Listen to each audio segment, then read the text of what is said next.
നീങ്ങുവാൻ തക്കവണ്ണം ആഗ്രഹിക്കുന്ന വാക്ക് ലൂക്കോസ് സുവിശേഷം അതിൻ്റെ 4-ാമത്തെ അധ്യായം 18-ാമത്തെ വാക്യം ഒന്ന് വായിച്ചാണ്. 18-ാമത്തെ വാക്യം. ദരിദ്രന്മാരുടെ സുവിശേഷം അറിയിപ്പാൻ കർത്താവിനെ അഭിഷേകം ചെയ്യുകയാൽ അവന്റെ ആത്മാവ് എന്റെ മേലുണ്ട്. ബദ്ധന്മാർക്ക് വിടുതലും കുരുടന്മാർക്ക് കാഴ്ചയും പ്രസംഗിപ്പാനും പീഡിതന്മാരെ വിടുവിച്ച് അയപ്പാനും കർത്താവിന്റെ പ്രസാദ വർഷം പ്രസംഗിപ്പാനും എന്നെ അയച്ചിരിക്കുന്നു എന്ന് എഴുതിയിരിക്കുന്ന സ്ഥലം കണ്ടു. പിന്നെ അവൻ പുസ്തകം മടക്കി ശുശ്രൂഷക്കാരന് തിരികെ കൊടുത്തിട്ടിരുന്നു.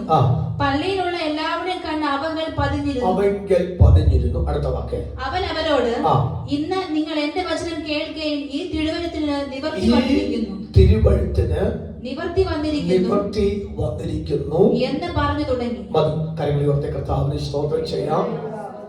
നമ്മള് ഈ മാസത്തെ ദൂതിനെ അല്പം ക്ലാരിഫൈ ചെയ്ത് ശുശ്രൂഷിക്കാനാണ് ഞാൻ ഈ വേദി ഉപയോഗിക്കാൻ ആഗ്രഹിക്കുന്ന വാക്ക്.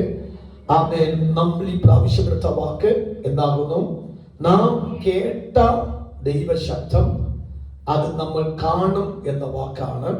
നമ്മൾ ഈ മാസം ദൈവാത്മാവിന്റെ ഹൃദയത്തിൽ തന്ന വെളിപ്പാട് അത് നമ്മൾ കഴിഞ്ഞ വർഷം മുടക്കുകയും അതാണ് ധ്യാനിച്ചുകൊണ്ടിരിക്കുന്ന മേഖല. അല്പം വിശാലമായിട്ട് ഈ പ്രത്യേകിച്ച് ഉപവാസ പ്രാർത്ഥന കൂടി ആയതുകൊണ്ട് ശുശ്രൂഷിപ്പാൻ തക്കവണ്ണം എനിക്കൊരു അല്പം നിയോഗം അകത്ത് വന്നുകൊണ്ട് ഞാൻ അതിനെ അല്പം സവിസ്തരമായിട്ട് ശുശ്രൂഷിപ്പാൻ തക്കവണ്ണം ആഗ്രഹിക്കുന്നു. ഞാൻ ഇന്നലെ ആ വാക്ക് രാത്രി പറഞ്ഞു. യേശു പരിശുദ്ധാത്മാവ് നിറഞ്ഞവനായി അവൻ യോർദാൻ വിട്ട് മടങ്ങി. യേശു പരിശുദ്ധാത്മാവ് നിറഞ്ഞവനായി.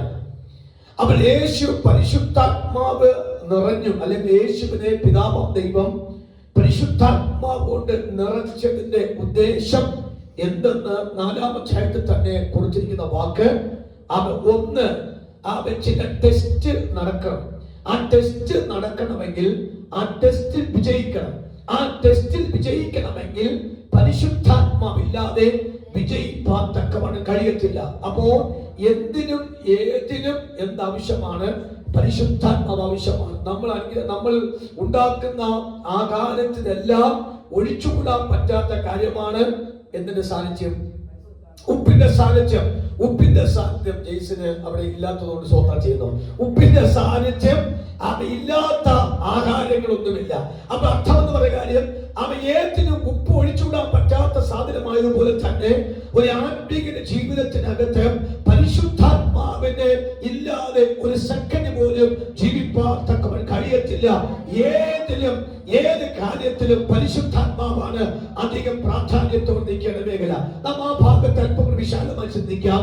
നാം പറഞ്ഞു യേശു പരിശുദ്ധാത്മാവ് നിറഞ്ഞവനായി അവൻ യോർദാൻ വിട്ട് മടങ്ങിയപ്പോൾ അവനെ പരീക്ഷിക്കേണ്ടതിന് പരീക്ഷകൻ അവന്റെ അടുത്ത് വന്നൊരു വാക്ക്. പിശാച് അവനെ 40 ദിവസം പരീക്ഷിച്ചു കൊണ്ടിരുന്നു എന്ന് വാക്കാണ്. പരീക്ഷിച്ചു കൊണ്ടിരുന്നു. നമുക്കറിയാം മത്തായി, മർക്കോസ്, ലൂക്കോസ് എന്ന സുവിശേഷത്തിന് സമവീക്ഷണ സുവിശേഷം എന്നൊരു പദമുണ്ട്. വിശേഷം സമവീക്ഷണ അല്ലെങ്കിൽ സെനോപ്റ്റിക് ഹോസ്പിറ്റൽ. പറഞ്ഞേ സെനോപ്റ്റിക് ഹോസ്പിറ്റൽ എന്ന് പറഞ്ഞാൽ ഒരുപോലെ ഇരിക്കുന്ന ഒത്തിരി വാക്യങ്ങളുണ്ട്. 3 സുവിശേഷകന്മാരുടെയും വീക്ഷണത്തിൽ 3 കാഴ്ചപ്പാടാണ്. പക്ഷെ 3 കാഴ്ചപ്പാട് തെറ്റല്ല. അവർ 3 വീക്ഷണത്തെ കൂടി വീഴ്ചയാണ്. അപ്പോൾ ഞാൻ ഇതിന്റെ ഉദാഹരണം പറഞ്ഞ സമയം പോകും. പണ്ട് കുണ്ടന്മാർ ആനയെ കാണാൻ പോയത് പോലെ അല്ലേ? അങ്ങനെയല്ലേ? അപ്പൊ ചിലർ പറഞ്ഞു, എന്താ സന്ധ്യ സിസ്റ്റർ, ഒരു കൂട്ടൻ പറഞ്ഞു ആന മുറ പോലെ ഇരിക്കുന്നു. അടുത്ത് അശോച പറയച്ച സന്തോഷമില്ലായിരിക്കും സ്വത്ര ഉപാസമായണ്ട സ്വത്ര അല്ല ഉണ്ട്. ഒരു വ്യക്തം പറഞ്ഞു തൂണ് പോലെ ഇരിക്കുന്നു. അടുത്ത ഒരാൾ പറഞ്ഞു ചൂല് പോലെ ഇരിക്കുന്നു. അടുത്ത ഒരുപാട് പറഞ്ഞു പറ ഒലക്ക പോലെ ഇരിക്കുന്നു. അപ്പൊ ഇങ്ങനെ ഈ കൂടന്മാർ തൊട്ടതെല്ലാം തെറ്റല്ല, സംഭവമെല്ലാം ഒന്നിച്ചാണ്. പക്ഷെ കണ്ടവൻ പറയും നിങ്ങൾ പറഞ്ഞതെല്ലാം കണ്ടതും നിങ്ങൾ അവൻ തൊട്ട് പറഞ്ഞതെല്ലാം ശരിയാണ്. പക്ഷെ കാഴ്ചയുള്ളവൻ പറഞ്ഞു അതൊന്നുമല്ല, ആന തന്നെയാണ്. പക്ഷെ അതിന് ഓരോ ഭാഗം നിങ്ങൾ പറഞ്ഞത് തെറ്റല്ല, അത് ശരി തന്നെയാണ്. സ്വന്തം. അപ്പൊ ഇവിടെ 3 സുവിശേഷകന്മാരും അവൻ പറഞ്ഞ് തെറ്റല്ല, അത് യാഥാർത്ഥ്യമാണ്. പക്ഷെ അവന്റെ വീക്ഷണത്തിനകത്ത് അവൻ നോക്കിയപ്പോൾ അങ്ങനെ കാണാൻ പറ്റി. വായിക്കാം, 4-ാമത്തെ മത്തായി സുവിശേഷം 4-ാം അധ്യായത്തിന്റെ 1-ാമത്തെ വാക്യം. അടുത്ത് മർക്കോസ് സുവിശേഷം 1-ാം അധ്യായം 12-ാമത്തെ വാക്യം, 13-ാമത്തെ വാക്യം. വായിച്ച 4-ന്റെ 1-ാമത്തെ വാക്യം മത്തായി സുവിശേഷം. അനന്തരം പിശാചിനെ പരീക്ഷിക്കപ്പെടുവാൻ യേശുവിനെ ആത്മാവ് മരുഭൂമിയിലേക്ക് നടത്തി. അവൻ 40 പകലും 40 രാവും ഉപവസിച്ച ശേഷം വിശന്നിട്ട് അപ്പോൾ പരീക്ഷകൻ അടുത്തു വന്നു എന്ന വാക്കാണ്. 40 രാവും 40 പകലും ഉപവസിച്ച ശേഷം അവൻ വിശന്നു. വിശന്ന ശേഷം അപ്പോൾ പരീക്ഷകൻ അടുത്തു വന്നു എന്ന ലൂക്കോസ് എന്ന വാക്കാകുന്നു. 40 രാവും 40 പകലും അത് പരീക്ഷിച്ചു കൊണ്ട് തന്നെ ഇരുന്നു. ഇനി മർക്കോസ് സുവിശേഷം 1-ാം അധ്യായം 12-ാമത്തെ വാക്യവും 13-ാമത്തെ വാക്യവും അവനെ മരുഭൂമിയിലേക്ക് പോകുവാൻ നിർബന്ധിച്ചു. അവിടെ അവൻ സാത്താനിൽ പരീക്ഷിക്കപ്പെട്ടു. 40 ദിവസം മരുഭൂമിയിൽ കാട്ടുമൃഗങ്ങളോടിരുന്നു. ഈ പരീക്ഷിക്കപ്പെട്ടു. അപ്പോൾ തന്നെ പരീക്ഷകൻ വന്നു. ആ പരീക്ഷകനെ മർക്കോസിന്റെ വീക്ഷണത്തിനകത്ത് അതൊരു പിശാചും മാത്രമല്ല, അവൻ കാട്ടുമൃഗങ്ങളെ പോലെ അവൻ ഇടപെട്ടുന്ന ഒരു കാട്ടുമൃഗത്തോടു കൂടിയായിരുന്നു. വാസ്തവത്തിൽ അവിടെ അത് തെറ്റല്ല. പിശാച് ഒരു കാട്ടുമൃഗത്തെ പോലെ ഇടപെട്ടു. അപ്പോൾ തന്നെ പരീക്ഷകൻ അടുത്തു വന്നു. അവൻ വിശന്നു. വിശന്ന ശേഷമാണ് ആ പരീക്ഷകൻ അടുത്തു വന്ന് അവൻ ദുഃഖിപ്പിച്ച് പ്രശ്നപ്പെടുത്തിയ കാര്യം മത്തായി പറയുന്നു. എന്നാൽ ലൂക്കോസ് പറയുന്നു അവൻ 40 ദിവസവും അവൻ പരീക്ഷിച്ചുകൊണ്ടേയിരുന്നു. അപ്പൊ മത്തായി ആർക്ക് വേണ്ടി എഴുതിയത്? മത്തായി സുവിശേഷം ആർക്ക് വേണ്ടിയാ എഴുതിയത്? കർത്താവേ, എനിക്ക് തന്ന വിശ്വാസികൾക്കായി ഞാൻ സ്തോത്രം ചെയ്യണം. ഹല്ലേലൂയ. മത്തായി സുവിശേഷം ആരും ഉദ്ദേശിച്ച് എഴുതിയ വാക്ക് ആരും ഉദ്ദേശിച്ചല്ല, കോമൺ ആയിരിക്കും. Praise God. ലൂക്കോസിനെ ഉദ്ദേശിച്ച സ്തോത്രം. അപ്പൊ ലൂക്കോസ് ഉദ്ദേശിച്ച ആർക്ക് വേണ്ടിയാണ് സ്തോത്രം? അപ്പോൾ മത്തായി സുവിശേഷം എഴുതിയത് യഹൂദന്മാർ ഉദ്ദേശിച്ചാണ്. അപ്പൊ യഹൂദൻ ഉദ്ദേശിച്ചതിന്റെ കാര്യം, യഹൂദന്മാരും പാരമ്പര്യത്തിൽ വിശ്വസിക്കുന്നവരായതുകൊണ്ട് അബ്രഹാമിന്റെ പാരമ്പര്യം തൊട്ടാണ് ഒന്നാമത്തെ വാക്യം കൊടുത്ത വാക്ക്. എന്നാൽ ലൂക്കോസ് എഴുതിയത് യവനന്മാരെ ഉദ്ദേശിച്ചാണ് എഴുതിയത്. അതുകൊണ്ട് അവർക്ക് പാരമ്പര്യം വേണ്ട. അതുകൊണ്ട് ദൈവപുത്രനായ യേശു ക്രിസ്തുവിന്റെ സുവിശേഷത്തിന്റെ ആരംഭം എന്ന് പറയാൻ കാരണം.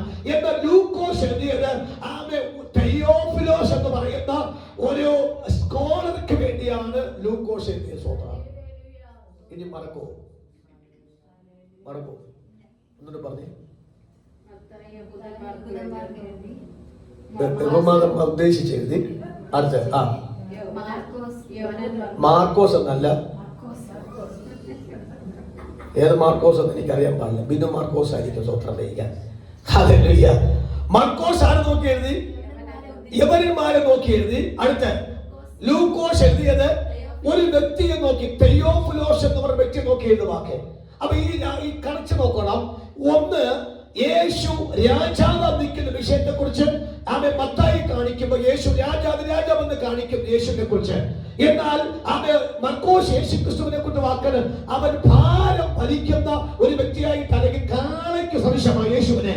എന്നാൽ ലൂക്കോസ് എഴുതുമ്പോൾ യേശു ഒരു മനുഷ്യപുത്രനായിട്ട് കാണുന്ന വാക്ക്. എന്നാൽ യോഹന്നാൻ അങ്ങനെയല്ല, യേശു ദൈവപുത്രനായി നിൽക്കുന്നു. എന്നോട് 4 സുവിശേഷത്തെ കുറിച്ച് പറയുമ്പോൾ നിങ്ങൾ ആ വാക്ക് ഞാൻ നാളെ നിങ്ങളെ കൂട്ടി വരുത്താൻ വെക്കാൻ പ്ലാൻ ചെയ്ത കാര്യം, എനിക്കൊരു കാര്യം പഠിപ്പിക്കണമായിരുന്നു. ആ കാര്യത്തിന് വേണ്ടിയായിരുന്നു ഞാൻ നാളത്തെ കാര്യമുണ്ട്. നിങ്ങൾ ബീന ഗ്രാജുവേഷന് പോകണമെങ്കിൽ പോട്ടെ, ബീനയ്ക്ക് അങ്ങനെയാണെങ്കിൽ അങ്ങനെയെങ്കിൽ പോട്ടെ, സ്വത്രം വഹിക്കാം. Praise God. നിങ്ങൾക്ക് ബില്ലിംഗ് ആണെങ്കിൽ എന്നോട് പറയണം. നമുക്ക് നാളെ ക്ലാസ്സും ആഹാരമൊക്കെ ഇവിടെ തന്നെ ആക്കാം. സ്വത്രം അച്ഛാ, നാളെ ഇവിടെ തന്നെ നമുക്ക് എന്ത് ചെയ്യാം? ക്ലാസ്സും ആഹാരം. കുഴപ്പമില്ലല്ലോ? കുഴപ്പമുണ്ടോ? ഇവിടെ പോകാൻ പ്ലാൻ ചെയ്ത അച്ഛാ? പോന്നു? എവിടെ പോന്നു? മണ്ണടിക്കാൻ പോന്നു? മണ്ണടി സ്ഥലത്ത് പോകും. സ്വത്രം വഹിക്കാം. നിങ്ങളെല്ലാവരും പോകുന്നു? ഇല്ല, അച്ഛാ മാത്രമല്ലേ പോകുന്നുള്ളൂ? ഇനി പോട്ടെ, നിങ്ങൾ തീരുമാനിച്ചിട്ട് പറയാം. കാര്യം സ്വത്തം പറഞ്ഞ് പ്രേക്ഷിക്കാൻ സ്വത്തം. അപ്പൊ ഞാൻ പറഞ്ഞ അർത്ഥം കാര്യം, യേശു ക്രിസ്തുവിനെ മത്തായി നോക്കുമ്പോൾ എങ്ങനെയായിട്ട് രാജാവായിട്ടാണ്. മർക്കോസ് യേശു ക്രിസ്തുവിനെ കുറിച്ച് നോക്കുമ്പോൾ ആ യേശു ഒരു ഭാരം ചുമക്കുന്ന കാളയ്ക്ക് തുല്യനായിട്ടാണ്. എന്നാൽ ലൂക്കോസ് യേശു ക്രിസ്തുവിനെ വീക്ഷിക്കുന്നത് ഒരു മനുഷ്യപുത്രനായിട്ടാണ്. എന്നാൽ യോഹന്നാൻ യേശു ക്രിസ്തുവിനെ ഉദ്ദേശിച്ച വാക്ക് അവൻ ദൈവപുത്രനായിട്ടാവുന്നു. ഒന്നിന് പറയാം, മത്തായി യഹൂദന്മാർക്ക് വേണ്ടി, ആമേൻ, മർക്കോസ് യവനന്മാർക്ക് വേണ്ടി, ലൂക്കോസ് അവൻ തെയോഫിലോസിന് വേണ്ടി. എന്നാൽ യോഹന്നാൻ അവൻ എല്ലാവരും ഉദ്ദേശിച്ച സാർവത്രികം എന്ന വാക്കാണ്. അത് യൂണിവേഴ്സൽ ഹോസ്പിറ്റൽ ആണ് പറഞ്ഞ വാക്ക്. സാർവത്രിക സുവിശേഷം എന്നാണ് യോഹന്നാന്റെ സുവിശേഷത്തിൽ ഒരു വാക്കാണ്. അപ്പൊ മത്തായി എത്ര അധ്യായമുണ്ട് സന്ധ്യ സിസ്റ്റർ? എത്ര അധ്യായമുണ്ട് മത്തായില്? 28. മർക്കോസിൽ? അപ്പൊ ലൂക്കോസിൽ? അപ്പോ യോഹന്നാനിൽ 21. അപ്പൊ അപ്പോസ്തല പ്രവൃത്തി ഓർമ്മയുണ്ട്. അതെങ്കിലും കിട്ടിയ സ്തോത്രം ചെയ്യുന്നു. Praise God. അപ്പൊ ഞാൻ പറഞ്ഞ അർത്ഥം, അവൻ നമ്മുടെ ആ വെളിപ്പാടിലേക്ക് വരാം. അപ്പോൾ മത്തായി പറയുന്നു, യേശു ഉപവസിച്ചതിനു ശേഷം പരീക്ഷകൻ യേശു വിശന്ന ശേഷം പരീക്ഷകൻ അടുക്കൽ വന്നു. എന്നിട്ട് അവനെ പരീക്ഷിപ്പാൻ തക്കവണ്ണം പ്ലാൻ ചെയ്തു. 2 മർക്കോസ് പറയുന്നു, അവൻ 40 ദിവസവും അവൻ കാട്ടുമൃഗത്തോടു കൂടി ആയിരുന്നു. അപ്പോൾ ആ മർക്കോസിന്റെ കാഴ്ചപ്പാടിൽ യേശു അത്രയ്ക്ക് സ്തോത്രം ചെയ്തു. അത് 3-ാമത്തെ വാക്കിൽ ലൂക്കോസ് പറയുന്നു, യേശു 40 ദിവസവും പരീക്ഷിച്ചുകൊണ്ടിരുന്നു. എന്തിനാ ഞാൻ ലൂക്കോസിന്റെ സുവിശേഷം തന്നെ അതിന് പ്രസംഗിക്കാൻ ഉപയോഗിക്കുന്ന കാര്യം വായിക്കാം. 1-ാം അധ്യായം 1-ാമത്തെ വാക്യം അത് വായിച്ചു. ലൂക്കോസ് സുവിശേഷം 1:1 മുതൽ എന്ന വാക്ക് വായിച്ചു. ശ്രീമാനായ തെയോഫിലോസേ, ആദ്യത്തിൽ കണ്ട സാക്ഷികളും വചനത്തിന്റെ ശുശ്രൂഷകന്മാരുമായവർ നമ്മെ ഫലമേൽപ്പിച്ചതുപോലെ നമ്മുടെ ഇടയിൽ പൂർണ്ണമായി പ്രമാണിച്ചു വരുന്ന കാര്യങ്ങളെ വിവരിക്കുന്ന ഒരു ചരിത്രം ചമപ്പാൻ പലരും തുറന്നിരിക്കൊണ്ട് നിനക്ക് ഉപദേശം ലഭിച്ചിരിക്കുന്ന വാർത്തയുടെ നിശ്ചയം നീ അറിയേണ്ടതിന് അത് ക്രമമായി എഴുതുന്നത് നന്നെന്ന് ആദ്യം മുതൽ സകലവും സൂക്ഷ്മമായി പരിശോധിച്ചിട്ട് സകലവും സൂക്ഷ്മമായി പരിശോധിച്ചതിന് ശേഷം ആണ് ലൂക്കോസ് എഴുതുന്നത്. അല്ലാതെ നമ്മളെ പോലെ കേട്ടത് പാതി കേൾക്കാത്ത പാതി ഒറ്റ വീടിലാണ്. അത് തെറ്റെന്നോ ശരിയെന്നോ അതിന്റെ ആഫ്റ്റർ എഫക്റ്റ് എന്നോ എന്താകുമെന്നൊരു റീതിങ്, ഒരു ചെറിയൊരു ചിന്ത ഉണ്ടാകത്തില്ല. പക്ഷെ മത്തായിക്ക് അതില്ല. 2 മർക്കോസിനും അത് ഇല്ല. പക്ഷെ ലൂക്കോസ് അങ്ങനെയല്ല. പുള്ളി മൊത്തം സ്കാൻ ചെയ്ത് മൊത്തം മനസ്സിലാക്കി തെറ്റും ശരിയും യഥാർത്ഥ വശം എന്തെന്ന് ജനത്തിന് കൊടുക്കാൻ തക്കവണ്ണം അത് ക്രമമായി പഠിച്ച് മനസ്സിലാക്കിയിട്ടാണ് താൻ എഴുതുന്നത്. മനസ്സിലാക്കുന്നുണ്ടോ? 2 താൻ എഴുതുന്ന വ്യക്തി നിസ്സാര വ്യക്തിയല്ല. അദ്ദേഹം ഒരു സ്കോളറാണ്. തെയോഫിലോസ് ഒരു മന്ദബുദ്ധിയല്ല. തെയോഫിലോസ് ഒരു ജ്ഞാന സമ്പന്നനായതുകൊണ്ട് അദ്ദേഹത്തിന് എഴുതുമ്പോൾ അങ്ങനെ തന്നെ എന്ത് ചെയ്യണം? ഈ ഗ്രാമത്തിൽ പ്രസംഗിക്കുമ്പോൾ നല്ലൊരു സ്തോത്രം മാത്രം മതി. പക്ഷെ പട്ടണത്തിൽ പ്രസംഗിച്ചു കഴിഞ്ഞാൽ അതിലൊരു സ്തോത്രമൊന്നും, ഇനി അല്പം കൂടി സ്തോത്രം വചനം പരിജ്ഞാനമുള്ള അടുത്ത് പ്രസംഗിക്കാൻ പോയി കഴിഞ്ഞാൽ അല്ലൊരിക്കും പ്രാധാന്യമില്ല. പിന്നെ അങ്ങനത്തെ അതിന് തെളിവ് കൊടുത്ത് ശുശ്രൂഷിച്ചെങ്കിലേ അവിടെ പ്രയോജനപ്പെടുകയുള്ളൂ. അതുകൊണ്ടാണ് വചനം പഠിക്കണമെന്ന് പറയാൻ കാര്യം. മനസ്സിലാകുന്നുണ്ടോ? അത് നമ്മൾ പറയുന്ന പോലെ ചാച്ച കാണിച്ചൊന്നും പോയാൽ പറ്റില്ല. അവിടെ 2 സ്തോത്രം തിരിച്ചു കിട്ടണമെങ്കിൽ തെളിവ് കൊടുത്തെങ്കിൽ മാത്രമേ സ്തോത്രം കിട്ടത്തുള്ളൂ. അപ്പൊ അതുകൊണ്ട് നമ്മുടെ വിശ്വാസികളെല്ലാം തെറവുള്ളവരായിരിക്കണം, നല്ല ആത്മാവിൽ പരിജ്ഞാനമുള്ളവരായിരിക്കണം. ഇനി ആ വാക്കിന്റെ ഒരു ചെറിയൊരു കണ്ടന്റ് പറയാം. കൊലോസ്യ ലേഖനം 4-ാം അധ്യായം 14-ാമത്തെ വാക്യം നിങ്ങൾ പഠിക്കാൻ തക്ക വണ്ണം നമ്മുടെ ദൂതിലേക്ക് വരണം. എങ്കിൽ ജസ്റ്റ് ഒന്ന് പഠിക്കാം. 4-ാം അധ്യായത്തിന്റെ 14-ാമത്തെ വാക്യം വായിച്ചാൽ കൊലോസ്യ 4:14 വായിച്ചു വേഗത്തിൽ. അപ്പൊ പുള്ളി ആരാ? വൈദ്യൻ. അടുത്ത ദേമാസും നിങ്ങളെ വന്ദനം ചെയ്യുന്നു. ലവോദിക്കയിലെ സഹോദരന്മാർക്കും നുംഫയ്ക്കും അവരുടെ വീട്ടിലെ സഭയ്ക്കും വന്ദനം ചെയ്യുന്നു. അപ്പോൾ ഈ പൗലോസിന്റെ ശുശ്രൂഷയിൽ ലൂക്കോസിന് കൂട്ടേണ്ട ഒരു കാര്യമുണ്ട്. ഈ പൗലോസിന് വെളിപ്പാട് ഉണ്ടെങ്കിലും ചരിത്രം അത്ര വശമില്ല. പക്ഷേ ലൂക്കോസിന് എന്തുണ്ട്? വെളിപ്പാട് കുറവെങ്കിലും പുള്ളിക്ക് ചരിത്ര വശമുണ്ട്. അതുകൊണ്ടാണ് എല്ലാ ടൈപ്പിലെ ആൾക്കാർ പൗലോസ് കളക്ട് ചെയ്ത് ശുശ്രൂഷയ്ക്ക് പ്രയോജനപ്പെട്ടു. മനസ്സിലാവുന്നുണ്ടോ? കാര്യം മനസ്സിലാവുന്ന ഒരു ആമേൻ പറയണം. എന്ന് പറഞ്ഞു കഴിഞ്ഞാൽ പരിജ്ഞാനമുള്ളിടത്ത് പരിജ്ഞാനത്തിൽ, പരിജ്ഞാനം കുറവുള്ളിടത്ത് പരിജ്ഞാനം കൂട്ടാൻ തക്കവണ്ണമുള്ള, അപ്പൊ എല്ലാ ടൈപ്പും ആൾക്കാരും ആരെങ്കിലുമുണ്ട്. പൗലോസിന് ശുശ്രൂഷ വൃന്ദത്തിനകത്തുണ്ട്. അത് ശുശ്രൂഷയ്ക്ക് ഭയങ്കര വിജയമാണ്. നമുക്കിപ്പോൾ അത് വേണ്ടെങ്കിൽ തന്നെയും അവൻ ക്വസ്റ്റൻ തെളിയിച്ചതാണ്. പുള്ളി ആരാകുന്നു? ഡോക്ടർ ലൂക്കോസ്. ആരാണ്? വൈദ്യനായ ലൂക്കോസ്. അതുകൊണ്ടാണ് സകലവും ആദ്യം മുതൽ സകലവും സൂക്ഷ്മമായി പരിശോധിച്ച ശേഷം അത് ഒരിക്കലും വിമർശിക്കുന്ന രീതിയിലേക്ക് വരാത്ത തെളിവ് വന്ന ശേഷം മാത്രമേ താൻ കുറിച്ച് കൊടുക്കത്തുള്ളൂ.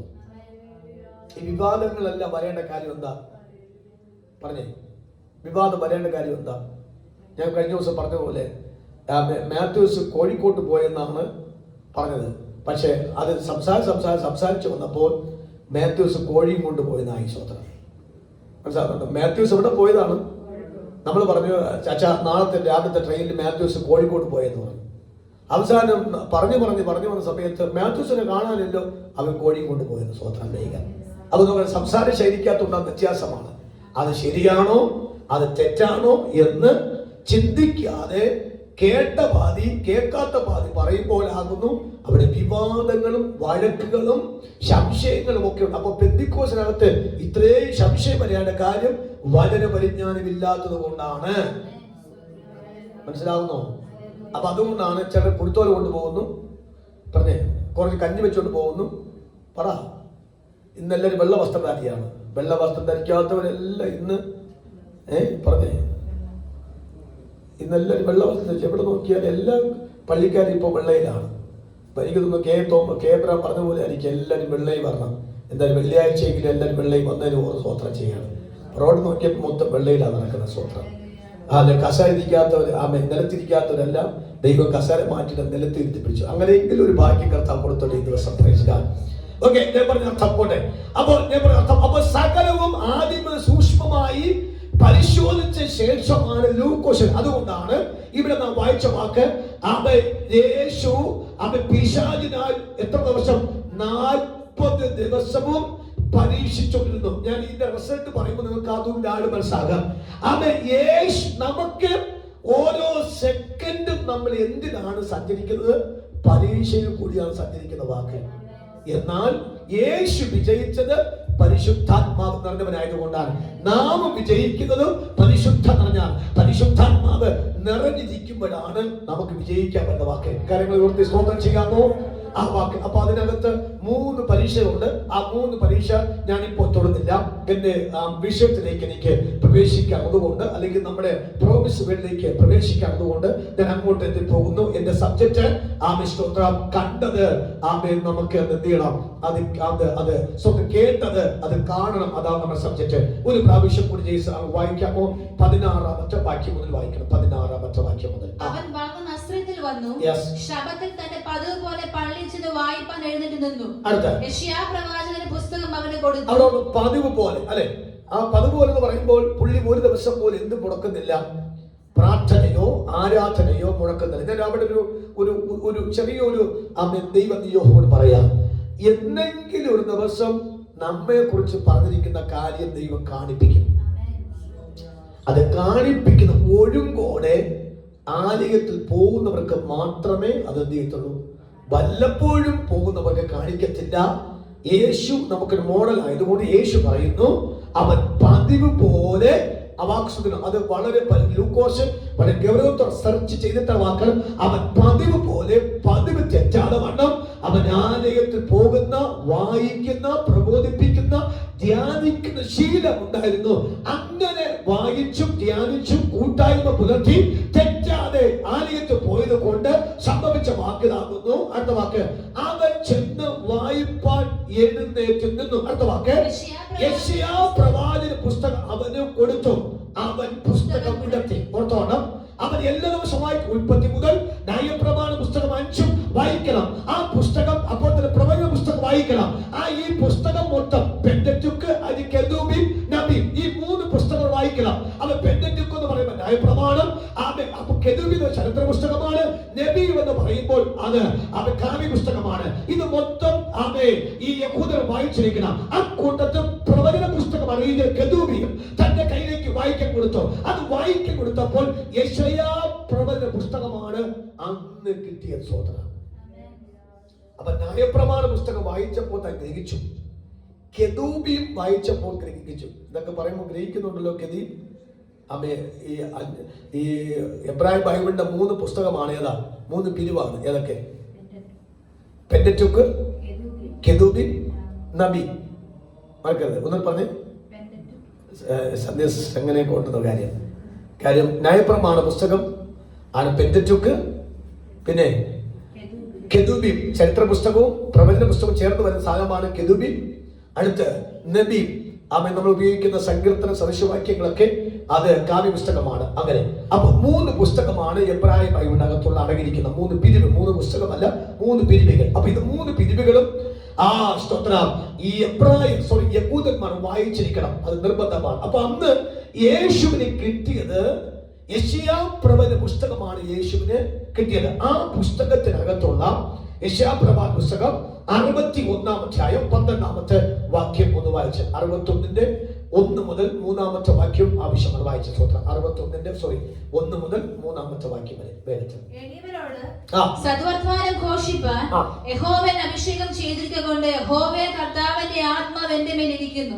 ഹൃദയം തകർന്നവനെ മുറികെട്ടുവാനും തടവുകാർക്ക് വിടുതലും ബദ്ധന്മാർക്ക് സ്വാതന്ത്ര്യം അറിയിപ്പാനും യഹോവയുടെ പ്രസാദ വർഷവും നമ്മുടെ ദൈവത്തിന്റെ പ്രതികാര ദിവസം പ്രസിദ്ധമാക്കുവാനും ദുഃഖിതന്മാരെ ഒക്കെയും ആശ്വസിപ്പിക്കുവാനും സിയോളെ ദുഃഖിതന്മാർക്ക് വെണ്ണീറിന് പകരം അലങ്കാരമാലയും ദുഃഖത്തിന് പകരം മാണ്ടു തൈലവും വിഷണ്ണ മനസ്സിന് പകരം സ്തുതി എന്ന മേലാടയും കൊടുപ്പാനും അവൻ എന്നെ അയച്ചിരിക്കുന്നു.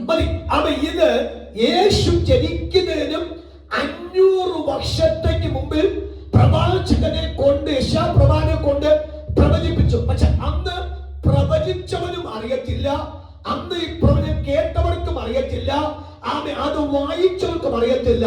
പക്ഷെ ആരെ കുറിച്ചാണോ എഴുതിയിരിക്കുന്നത് എന്ന വിഷയം പരിശുദ്ധാത്മാവ് പ്രാപിച്ച യേശു തിരിച്ചറിഞ്ഞു.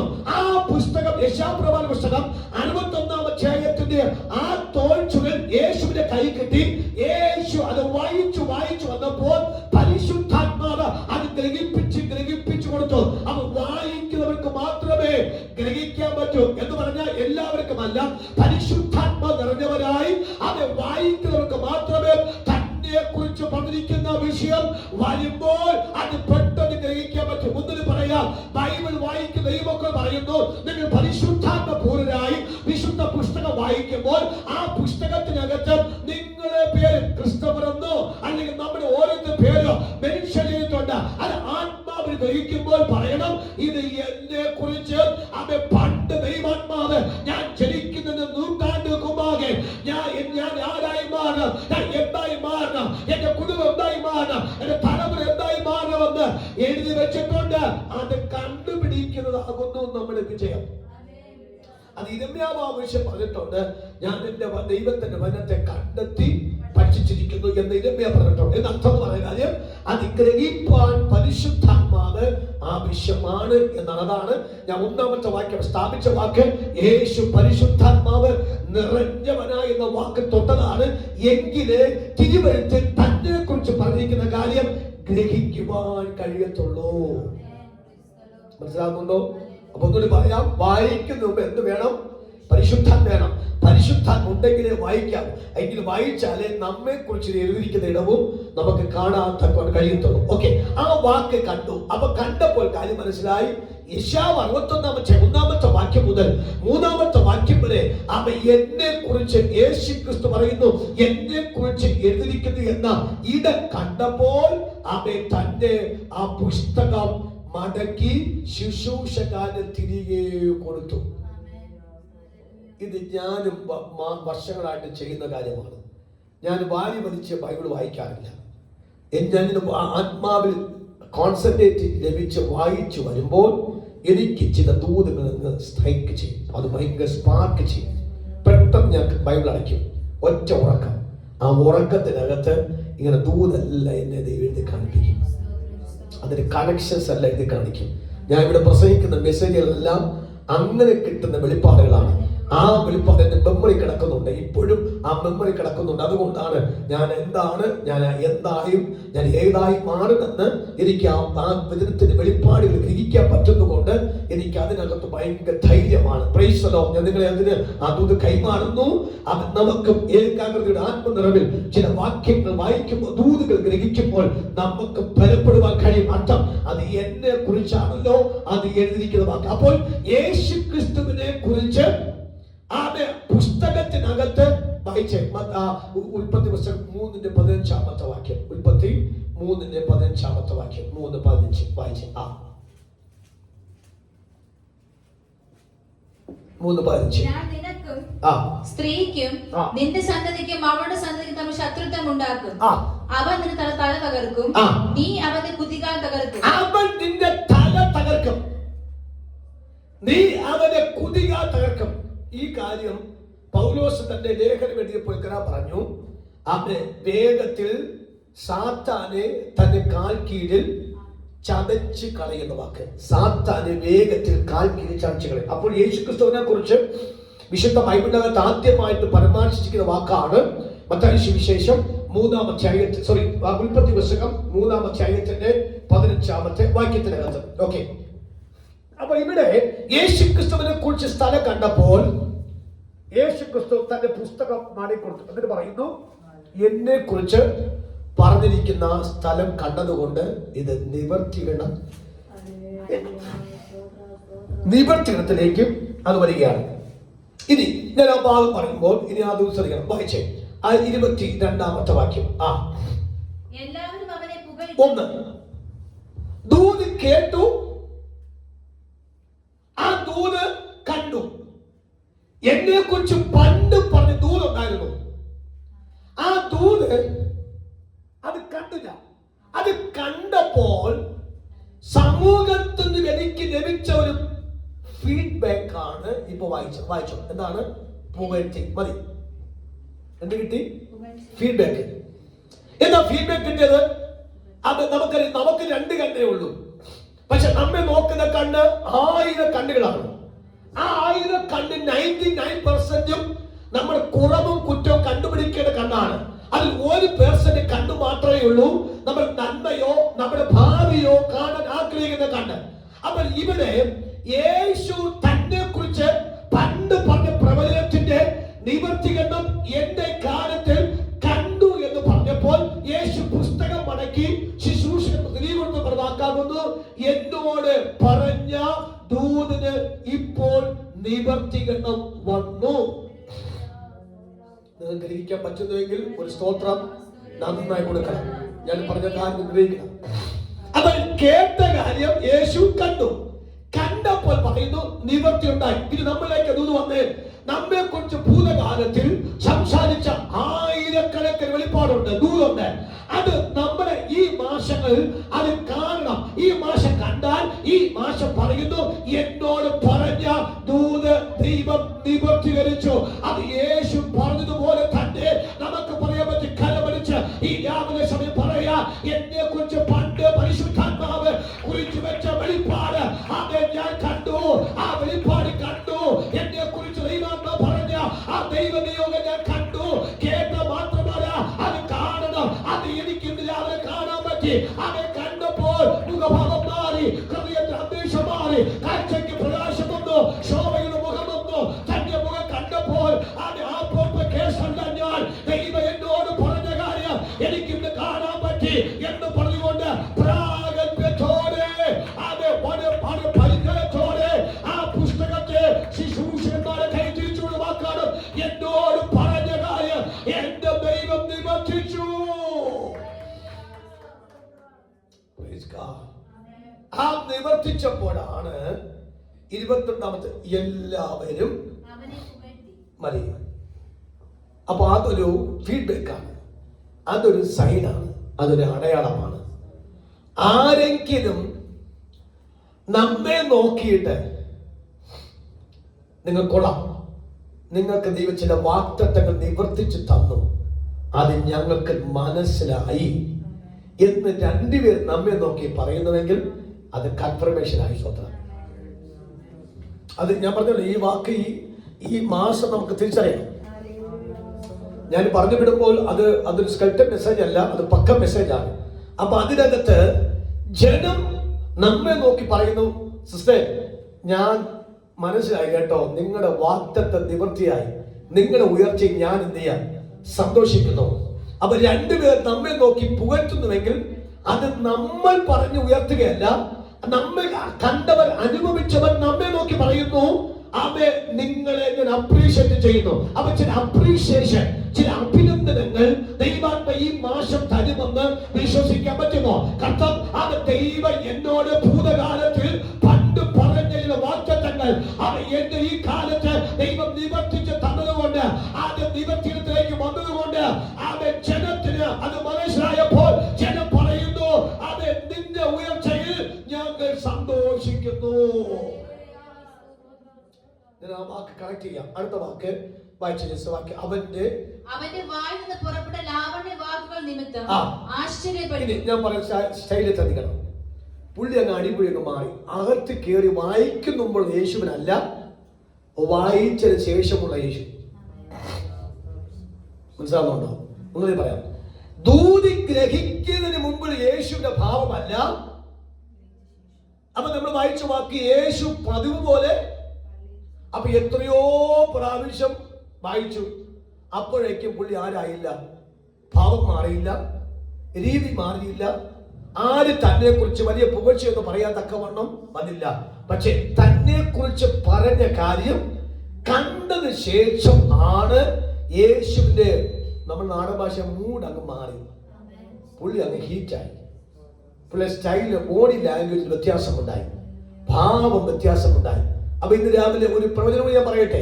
ദൈവസന്നിധിയിൽ നമ്മെ കുറിച്ച് പരിശുദ്ധാത്മ പറഞ്ഞ കാഴ്ചയിൽ നാം അത് കണ്ടിട്ടുണ്ടെങ്കിൽ നമ്മുടെ ആരാധനയ്ക്ക് മാറ്റം ഉണ്ടാകും, അന്യഭാഷയ്ക്ക് മാറ്റം ഉണ്ടാകും, പ്രാർത്ഥന സ്റ്റൈല് മാറും, നമ്മുടെ സംസാര സ്റ്റൈല് മാറും, നമ്മുടെ രീതിക്ക് മാറ്റം ഉണ്ടാകും.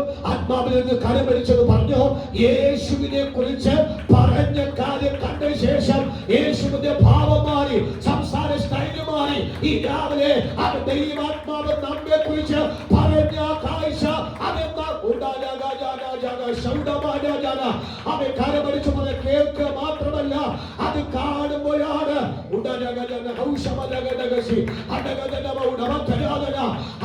ധൈര്യത്തോട് പറയുന്നത്, എന്നോട് എന്നെ കുറിച്ച് പറഞ്ഞ ആ ദൈവത്തിന്റെ വാഗ്ദത്തങ്ങൾ ഈ ദിവസം ദൈവം നിറവേറ്റാൻ പോകുകയാണ്.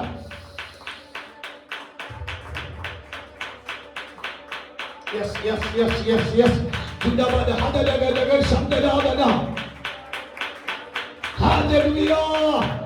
അപ്പോൾ യേശുവിന്റെ സ്റ്റൈല് മാറിയപ്പോൾ ജനം യേശുവിനെ പുകഴ്ത്താൻ തുടങ്ങിയപ്പോൾ യേശുവിന് മനസ്സിലായി, എന്നെ കുറിച്ച് എഴുതിയിരിക്കുന്ന കാര്യം അവർക്കും മനസ്സിലായി. ഞാനൊരു ഓർഡിനറി അല്ല, ഞാൻ എക്സ്ട്രാ ഓർഡിനറി ആണെന്ന് എന്നെ കണ്ടവർക്കും കാര്യങ്ങൾ മനസ്സിലായി. അതാണ് വിശ്വാസം. മനസ്സിലായി? അത് ഇന്ന് രാവിലെ ചലഞ്ചിങ് ആയിരിക്കണം. നമ്മളിങ്ങനെ ടാറ്റ കാണിച്ച് പോവല്ലേ, അതിനകത്ത് ആദ്യം ചലഞ്ചിങ് ആയിരിക്കണം. കർത്താവേ, എന്നെ കുറിച്ച് ഞാൻ കണ്ടതുപോലെ തന്നെ എന്നെ കുറിച്ചും എന്നെ കാണുന്നവർ കാണണം എങ്കിൽ ഇന്ന് രാവിലെ ഞാൻ വ്യത്യസ്തനായി മാറുകയാണ്. ആത്മാവിനെ ഇടപെടുന്ന വാക്കാകുന്നു. അവൻ നമ്മെ കുറിച്ച് നാം കണ്ടതുപോലെ തന്നെ നമ്മെ കുറിച്ച് ജനവും കാണാൻ പോവുകയാണ്. അത് കണ്ടത് ഫീഡ്ബാക്ക് ആകുന്നു. അവൻ ജനം പുകഴ്ത്താൻ തുടങ്ങി. അവൻ ജനത്തിന്റെ വായുന്നു. അവർക്ക് മനസ്സിലായെന്ന കാര്യം യേശു ഗ്രഹിച്ചപ്പോൾ യേശുവിന്റെ സംസാര സ്റ്റൈലിൽ ലാവണ്യം പദമൊന്നും. ലാവണ്യം എന്താ? ലാവണ്യം എന്ന വാക്ക് മലയാളം ടീച്ചർ പറഞ്ഞ ലാവണ്യം. 2 ടീച്ചർമാർ ഇവിടെ ഉണ്ട്. ഏതെങ്കിലും ടീച്ചർ പറഞ്ഞ ലാവണ്യം എന്ന വാക്കിന്റെ അർത്ഥം. ഇനി വേറെ ആരെങ്കിലും ടീച്ചർ ആണെങ്കിൽ നിങ്ങൾക്ക് പറയാം, സ്വതന്ത്രം വഹിക്കാൻ. ലാവണ്യം എന്ന വാക്കിന്റെ അർത്ഥം മധുരം എന്ന് പറയുന്നു. ആണ്.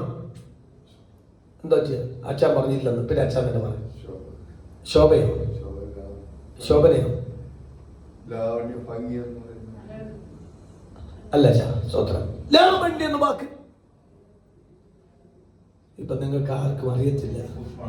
എന്താ വെച്ചാ ഊഷ്മളം എന്ന വാക്ക് ഒരു ഭാഗത്ത് ശരിയാണ്. പറഞ്ഞേ, ലാവണ്യ വാക്ക്. ഇത്ര വർഷമായിട്ട് നമുക്കിരിക്കാം. ലാവണ്യ എന്ന വാക്ക്. ഷീനാന്റെ വീഡിയോ ഓഫ് ചെയ്തിട്ട് പോയെന്ന് സ്വത്രം വയ്ക്കാം. ഇനി പറയാൻ പറ്റുന്ന പറഞ്ഞ സ്വത്രം പറഞ്ഞ ലാവണ്യ എന്ന വാക്ക്. യേശുവിനെ കുറിച്ച് പറയുന്ന യേശു കണ്ടു. അപ്പൊ പുസ്തകം മടക്കി കൊടുത്ത് നിവൃത്തിയായ വാക്ക് പറഞ്ഞു. യേശുവിനെ കുറിച്ച് യേശുവിനെ മനസ്സിലായതുപോലെ തന്നെ യേശുവിനെ കുറിച്ച് ജനം മനസ്സിലായപ്പോൾ ഫീഡ്ബാക്ക് മറുപടിയായിരുന്നു ഏതാ? പുകഴ്ചൽ. യേശുവിനെ കുറിച്ച് അവർ പൂഴ്ത്താൻ തുടങ്ങി. അപ്പോൾ യേശുവിന്റെ സ്റ്റൈലാണ്. അപ്പൊ യേശു ആരായി? സോഫ്റ്റ് വേർഡ് ഉപയോഗിക്കാൻ തുടങ്ങി. ഹാർഡ് മാറ്റിയിട്ട് സോഫ്റ്റ് വേർഡായി. മനസ്സിലായി? എന്താണ് വാക്ക്? പറഞ്ഞേ. ലാവണ്യം എന്ന് പറയുമ്പോൾ ഏതാണ്? പറഞ്ഞോ. അയ്യോടാ കർത്താവേ, എനിക്ക് തോന്നുന്നു നിങ്ങൾ ഗൂഗിൾ സെർച്ച് ചെയ്യാൻ പോയതായിരിക്കും സ്വത്രം വഹിക്കാൻ. സോഫ്റ്റ് വേർഡ് ഉപയോഗിക്കാൻ തുടങ്ങി. മൃദുവായ ശബ്ദം. ഏലിയാവ് കേട്ട വാക്കാണ് മൃദുവായ ശബ്ദം. ഈ മൃദുത്വത്തിലേക്ക് യേശു വന്നു എന്ന് പറഞ്ഞാൽ ചില സ്വഭാവം കാണുമ്പോൾ അറിയാതെ നമുക്ക് എന്ത് തോന്നും? പറ. കട്ടിയായ പദം ഉപയോഗിച്ച് വഴക്ക് വരെ തോന്നും, അല്ലെ?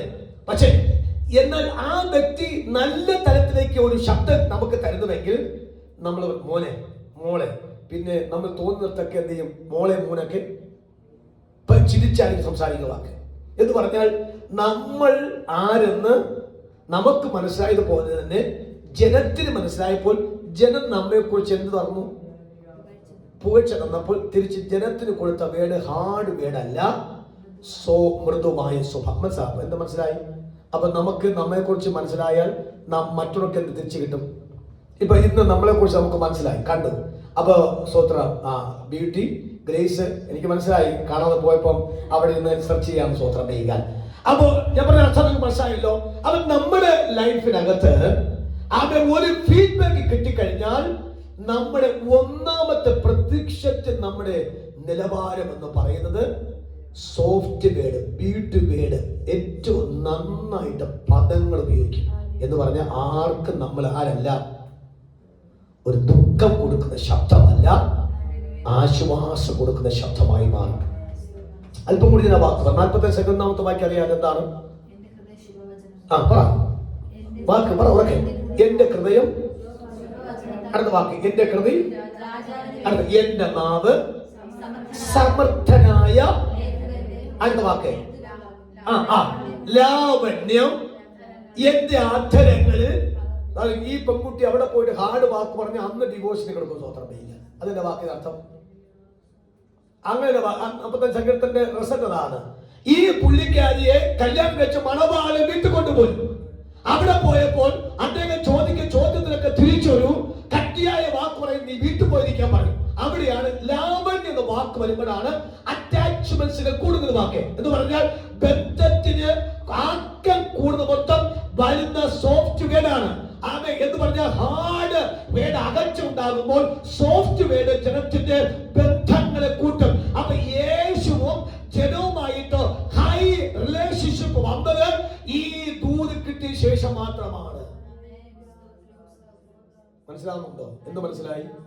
ഒന്നും ഞാൻ ആ വാക്ക് ആവർത്തിച്ചിട്ട് നിങ്ങൾക്ക് മനസ്സിലാക്കിയിട്ട് അടുത്തതിൽ വലിയ നോക്കാം.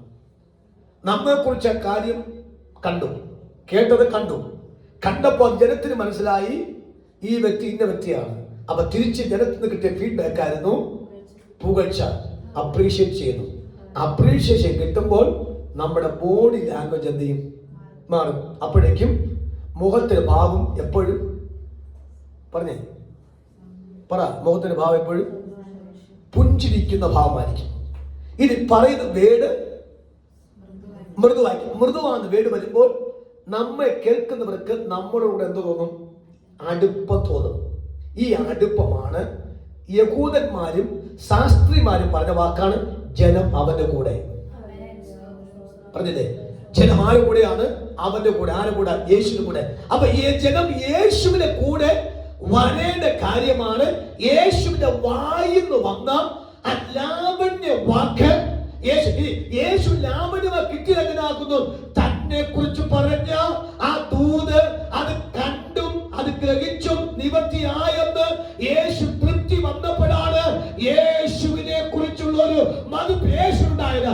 അത് ജനത്തിന് മനസ്സിലായി. ജനം പുകഴ്ത്താൻ അപ്രീഷിയേറ്റ് തുടങ്ങിയപ്പോഴാണ് ജനത്തിന്റെ അടുക്കിലേക്ക് ബന്ധം കൂട്ടാൻ പ്ലാൻ ചെയ്തത്. സ്തോത്രം. കാര്യങ്ങൾ ഉയർത്തി മനസ്സിലാക്കി സ്തോത്രം ചെയ്യണം. അപ്പൊ ദൂത് കേൾക്കുക മാത്രമല്ല, ദൂത് നിറവേറുമ്പോൾ മാത്രമേ നമ്മുടെ ബോഡി ലാംഗ്വേജ് നിന്നത്തുള്ളൂ മാറ്റം വരികയാണ്. കാര്യം മനസ്സിലാവുന്നുണ്ടോ? അപ്പൊ എന്നോട് കഴിഞ്ഞ ദിവസം ഒരു ദൂത് നിറവേറിയ ഒരു സഹോദരൻ ഇവിടെ സംസാരിച്ചപ്പോൾ അദ്ദേഹത്തിന്റെ വായിൽ നിന്ന് വരുന്ന സന്തോഷം, ആമയാണ്ടവരെ സ്വോത്രം കർത്താവേ എന്ന് പറഞ്ഞ കേട്ടപ്പോൾ ഇന്ന് വരെ പറയാത്ത സ്വോത്രമൊക്കെ അധികം പറഞ്ഞു. കാര്യം ആ ദൂത് കേട്ടു, അന്ന് സ്തോത്രം പറഞ്ഞു. പക്ഷെ അതിനേക്കാൾ സ്തോത്രം വന്നത് അത് നിവർത്തീനത്തിലേക്ക് വന്ന പ്രസ്തോത്രം. ഇത് തന്നെയാണ് ഈ വാക്കിനകത്ത് ഞാൻ ആത്മാൽ പറയാൻ കർത്താവേ, ഒറ്റ വാക്കത്ത അധികം സ്തോത്രം പറയത്തക്ക നിലയിൽ അധികം വിടുതലുകൾ എന്റെ മേൽ ഇന്ന് രാവിലെ ദൈവാത്മ ചെയ്താൽ ഈ മാസം എനിക്ക് അത്ഭുതത്തോടെ സഞ്ചരിപ്പാൻ കഴിയും. കരമൊന്ന് ചേർത്തളിച്ച് അത്ഭുതം അന്യഭാഷയോട് പറയാം. ദൈവമേ, അത് എന്നെ കുറിച്ച് പറഞ്ഞതായ എന്നെ കുറിച്ച് പറഞ്ഞ വാക്കുകൾ ഞാൻ കാണുകയും കേൾക്കുകയും ചെയ്താൽ എന്റെ അവസ്ഥ മാറ്, എന്റെ സംസാര ശൈലി മാറ്, എന്റെ ബോഡി ലാംഗ്വേജ് മാറ്. അവന്റെ ജനത്തിൽ എന്നോട് അടുപ്പത്തോടത്തക്ക നിലവാരത്തിലുള്ള വ്യത്യാസം വരുമെങ്കിൽ അതിന്റെ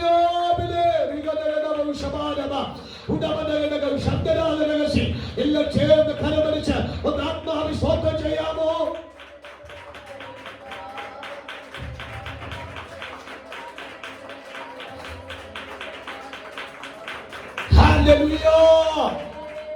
ഇനി അടുത്ത വാക്ക് നമുക്ക് പെട്ടെന്ന് ദൂരത്തിലേക്ക് അടുത്ത വാക്ക് ആശ്ചര്യപ്പെട്ടു.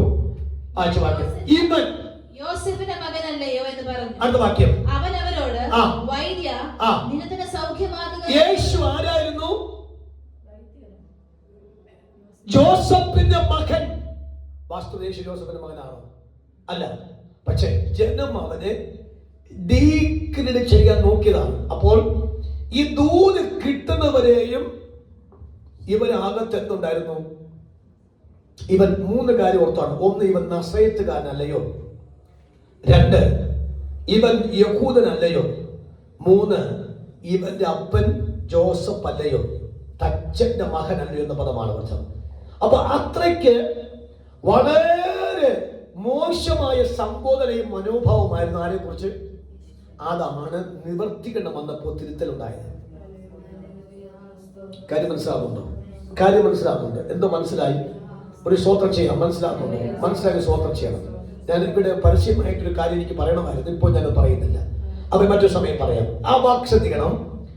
ഈ ചില കഴിവുകളും ഉയർച്ചകളും നേട്ടങ്ങളും അവകാശങ്ങൾ വരുമ്പോൾ നമ്മൾ ഏത് ജാതിക്കാരനെന്നോ ഏത് ഭാഷക്കാരനെന്നോ കറുത്തവനെന്നോ വെളുത്തവനെന്നോ വിദ്യാഭ്യാസം ഉണ്ടെന്നോ വിദ്യാഭ്യാസമില്ല, നല്ല വീടുണ്ടെന്നോ വല്ല വീടില്ലെന്നോ, അവൻ കാറുണ്ട്, വണ്ടിയുണ്ട്, വസ്തു ഉണ്ടെന്നൊക്കെ നന്മ വന്നു കഴിഞ്ഞാൽ തിരക്കത്തില്ല. പക്ഷെ ഒന്നുമില്ല എങ്കിൽ നമ്മൾ ലസാവ് എടുത്തുകൊണ്ട് നടക്കത്തുള്ളൂ. സ്വത്രം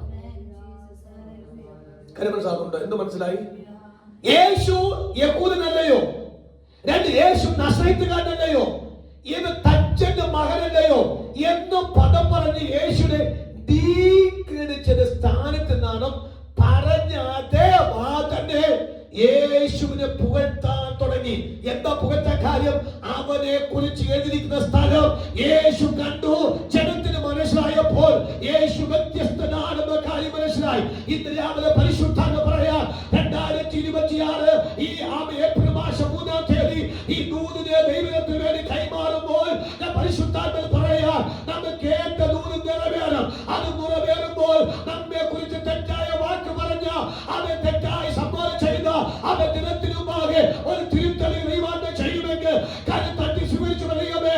അത് ഈ മാസം നടക്കണം. ഈ മാസം ദൂതിന് അത് നിറവേറുണ്ടാകണം. എന്നെ കുറിച്ച് തെറ്റായ പറഞ്ഞ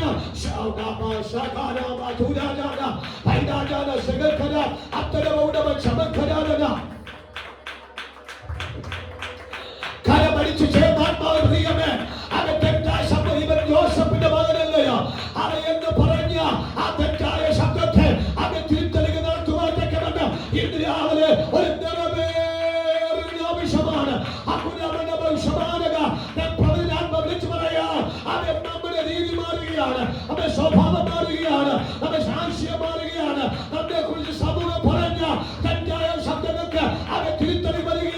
ഈ ദിവസങ്ങൾ, ഈ മാസങ്ങൾ ആ തിരുത്തലുകൾ തരുന്ന മാസമാണ്. പരിശുദ്ധ മറിയമേ, ആ ദൂത് എന്റെ മേൽ അവൻ നിവർത്തിയിലേക്ക് വരാൻ പോകുന്ന ആ ദൈവ കൃപയ്ക്കായി ഞാൻ ദൈവത്തിന് സ്തോത്രം ചെയ്യുകയാണ്.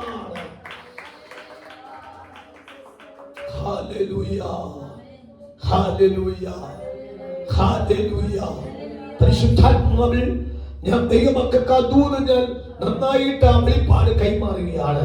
ദൈവ ദിവസങ്ങൾ നമ്മുടെ രീതികൾക്ക് ജനം, കുടുംബം, മറ്റുള്ളവർ നമ്മെ കുറിച്ച് പറഞ്ഞ ചില മോശമായ അഭിസംബോധന ഉണ്ടല്ലോ, അത് നമ്മുടെ ചെവി കിടപ്പുണ്ട്, അത് നമ്മുടെ ബ്രെയിനിൽ കിടപ്പുണ്ട്. എത്ര മറക്കാൻ ശ്രമിച്ചാലും നമുക്ക് മറക്കാൻ പറ്റില്ല. മറക്കാൻ പറ്റുമോ? സ്തോത്രം.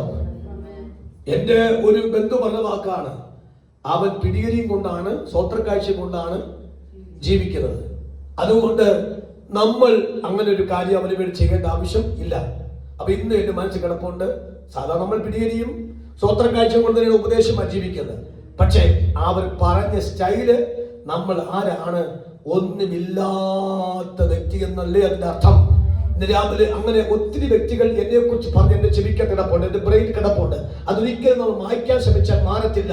പക്ഷെ അവിടെ നടുവിലാണ് നിവർത്തികരണത്തിന് വേണ്ടി ഉപവാസവും പ്രാർത്ഥനയും കണ്ടുപിടുത്തങ്ങളും വെളിപ്പാടുകളും ദൂതുകളും പ്രാപിച്ച കാര്യം. അങ്ങനെ നമ്മെ കുറിച്ച്, നമ്മുടെ തലമുറയെ കുറിച്ച് മോശമായിട്ട് പറഞ്ഞവിടെ മുമ്പാകെ ദൈവം ഈ ദിവസങ്ങൾ തിരുത്താൻ പോകുന്നത് പറയാനാണ് ഈ 4-ാം മാസം ആ വെളിപ്പാട് വന്നത്.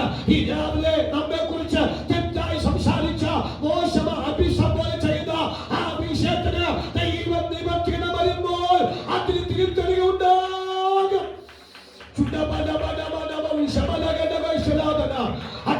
ഉത്തരവാദിത്തമില്ലാത്ത അപ്പൻ, ഉത്തരവില്ലാത്ത അമ്മ എന്നൊക്കെ പറഞ്ഞില്ലേ, ഒരു ഉത്തരവാദിത്തമില്ലാത്ത കുടുംബം എന്ന് പറഞ്ഞ് നമ്മെ കുറിച്ച് കളിയാക്കിയത്, അത് തിരുത്താൻ പോകുകയാണ് കേട്ടോ. ദൈവം തിരുത്താൻ പോകുകയാണ്. ദൈവം തിരുത്താൻ പോകുകയാണ്. ദൈവം തിരുത്താൻ പോകുകയാണ്. കരമടിച്ച ദൂത് ഗ്രഹിച്ചവരെ മാത്രം ദൈവമേ എന്നെ കുറിച്ച് മോശമായി സംസാരിച്ചു മുമ്പാകെ ഒരു തിരുത്തലുകൾക്ക് വേണ്ടി നിവർത്തിക്കുന്ന പക്ഷേ ആവശ്യമാണ്. Hallelujah, hallelujah, hallelujah, hallelujah. ഞാൻ അതിനകത്ത് ഒരു വാക്കുകൂടി അവിടെ ഇപ്പോൾ പറഞ്ഞിട്ട് ഞാൻ മറ്റൊരു വിഷയത്തിലേക്ക് ഒരു ദൂതിലേക്ക് പ്രവേശിക്കേണ്ട ആവശ്യമാണ്. അതിന്റെ 32ാമത്തെ വാക്ക് വായിക്കാമോ? 32ാമത്തെ വാക്യം. അവന്റെ വചനം അധികാരത്തോടെ ആകയാൽ അവർ അവന്റെ ഉപദേശത്തിൽ നിങ്ങളുടെ വാക്യത്തിനും ഒന്ന് ആശ്ചര്യപ്പെട്ടത് വാക്ക് നമ്മൾ വായിച്ചു 22ാമത്തെ വാക്യത്തിൽ. എന്നാൽ 32ാമത്തെ വാക്യത്തിൽ വിസ്മയിച്ചു. ഇത് രണ്ടും ഒരർത്ഥമാണെങ്കിൽ തന്നെയും രണ്ടും ഒരു എക്സ്പ്ലനേഷൻ കൊടുത്ത വാക്ക്. ഒന്ന് ആശ്ചര്യപ്പെട്ടു. ഇന്ന് രാത്രിയിൽ ഈ ഭഗത്ത് ശുശ്രൂഷയിൽ നമ്മൾ പ്രാർത്ഥന വിഷയമായിട്ട് ഉപയോഗിക്കുന്ന പദമാണ് ജനം ആശ്ചര്യപ്പെട്ടു. രണ്ട്, ജനം വിസ്മയിച്ചു. ഈ ആശ്ചര്യം, വിസ്മയം എന്ന രണ്ട് പദം നമ്മളിലേക്ക് വേണം. ഈ നമ്മളിലേക്ക് വരണമെങ്കിൽ ഒന്ന് കേട്ട ദൂതം കാണണം, കണ്ട ദൂത് നിറവേറണം. ഈ നിറവേർ വരുമ്പോഴാണ് ജനം ആശ്ചര്യപ്പെടാൻ പോകുന്നതും ജനം വിസ്മയിക്കാൻ പോകുന്ന കാര്യം. അല്പം കൂടി ഞാൻ പ്രവചന ശബ്ദത്തിൽ വായിച്ചു കഴിഞ്ഞാൽ ഹബക്കൂക്ക് പ്രവചന പുസ്തകം 1-ാം അധ്യായത്തിന്റെ 5-ാമത്തെ വാക്യം ഒന്ന് വായിക്കാമോ? ഹബക്കൂക്ക് 1-ന്റെ 5-ാമത്തെ വാക്യം ഒന്ന് വായിക്കാമോ? ഹബക്കൂക്ക് 1-ന്റെ 5-ാമത്തെ വാക്യം പെട്ടെന്ന് വായിച്ചു തരാമോ? 1-ന്റെ 5-ാമത്തെ വാക്യം. ഹബക്കൂക്ക് 1-ന്റെ 5. ആശ്ചര്യപ്പെട്ട് വിസ്മയിപ്പിൻ, ഞാൻ നിങ്ങളുടെ കാലത്ത് ഒരു പ്രവൃത്തി ചെയ്യും, അത് വിവരിച്ചു കേട്ടാൽ നിങ്ങൾ വിശ്വസിക്കുകയില്ല. നിങ്ങളുടെ കാലത്ത് ഞാൻ നിങ്ങളെ കുറിച്ച് ഉദ്ദേശിച്ച ഒരു പ്രവൃത്തി ചെയ്യും. ആ പ്രവൃത്തി ചെയ്യുമ്പോൾ അത് നിവർത്തികളും പ്രാപിച്ച നിങ്ങൾക്ക് പോലും അത് വിശ്വസിക്കാൻ പറ്റുന്നതാണ്. പിന്നെയല്ലേ ജനത്തിന്റെ കാര്യം മനസ്സിലാകുന്നുണ്ടോ? ഈ മാസത്തെ ദൂതാണ് ഞാൻ പറഞ്ഞു കേട്ടോ. എനിക്ക് പോലും അത് വിശ്വസിക്കാൻ പറ്റരുത്. എന്റെ കുടുംബത്തിലാണ് അത് വന്നെന്ന് വിശ്വസിക്കാൻ പറ്റരുത്. എന്റെ തലമുറയ്ക്കാണ് വാക്കിന്റെ വന്നുവെന്ന് നമുക്ക് വിശ്വസിക്കാൻ കഴിയാത്തതിൽ നമ്മൾ അപ്സെറ്റ് നിൽക്കണം. കാര്യം അത്രയ്ക്കാണ് ദൈവം സ്പീഡപ്പ് ആയിട്ട് ദൂത് നിറവേറ്റാൻ പോകുന്ന വാക്ക്. അത് എനിക്ക് പോലും ഗ്രഹിക്കാൻ പാടില്ല.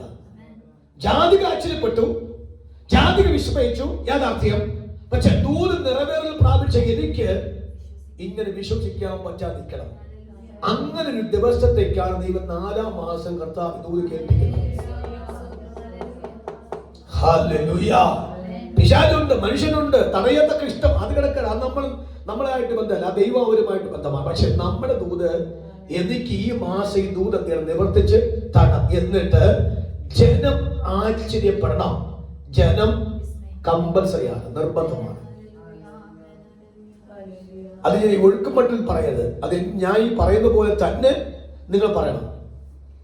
അല്ലെങ്കിൽ പറയാം വേണമെങ്കിൽ കിട്ടട്ടെ, വേണമെങ്കിൽ പിന്നെ ദൈവഗീതം. അതല്ല, ചില പറയാം ദൈവഗീതം വേണമെങ്കിൽ പാസേ ശരിയാണ്, ദൈവഗീതം നിറവേറും.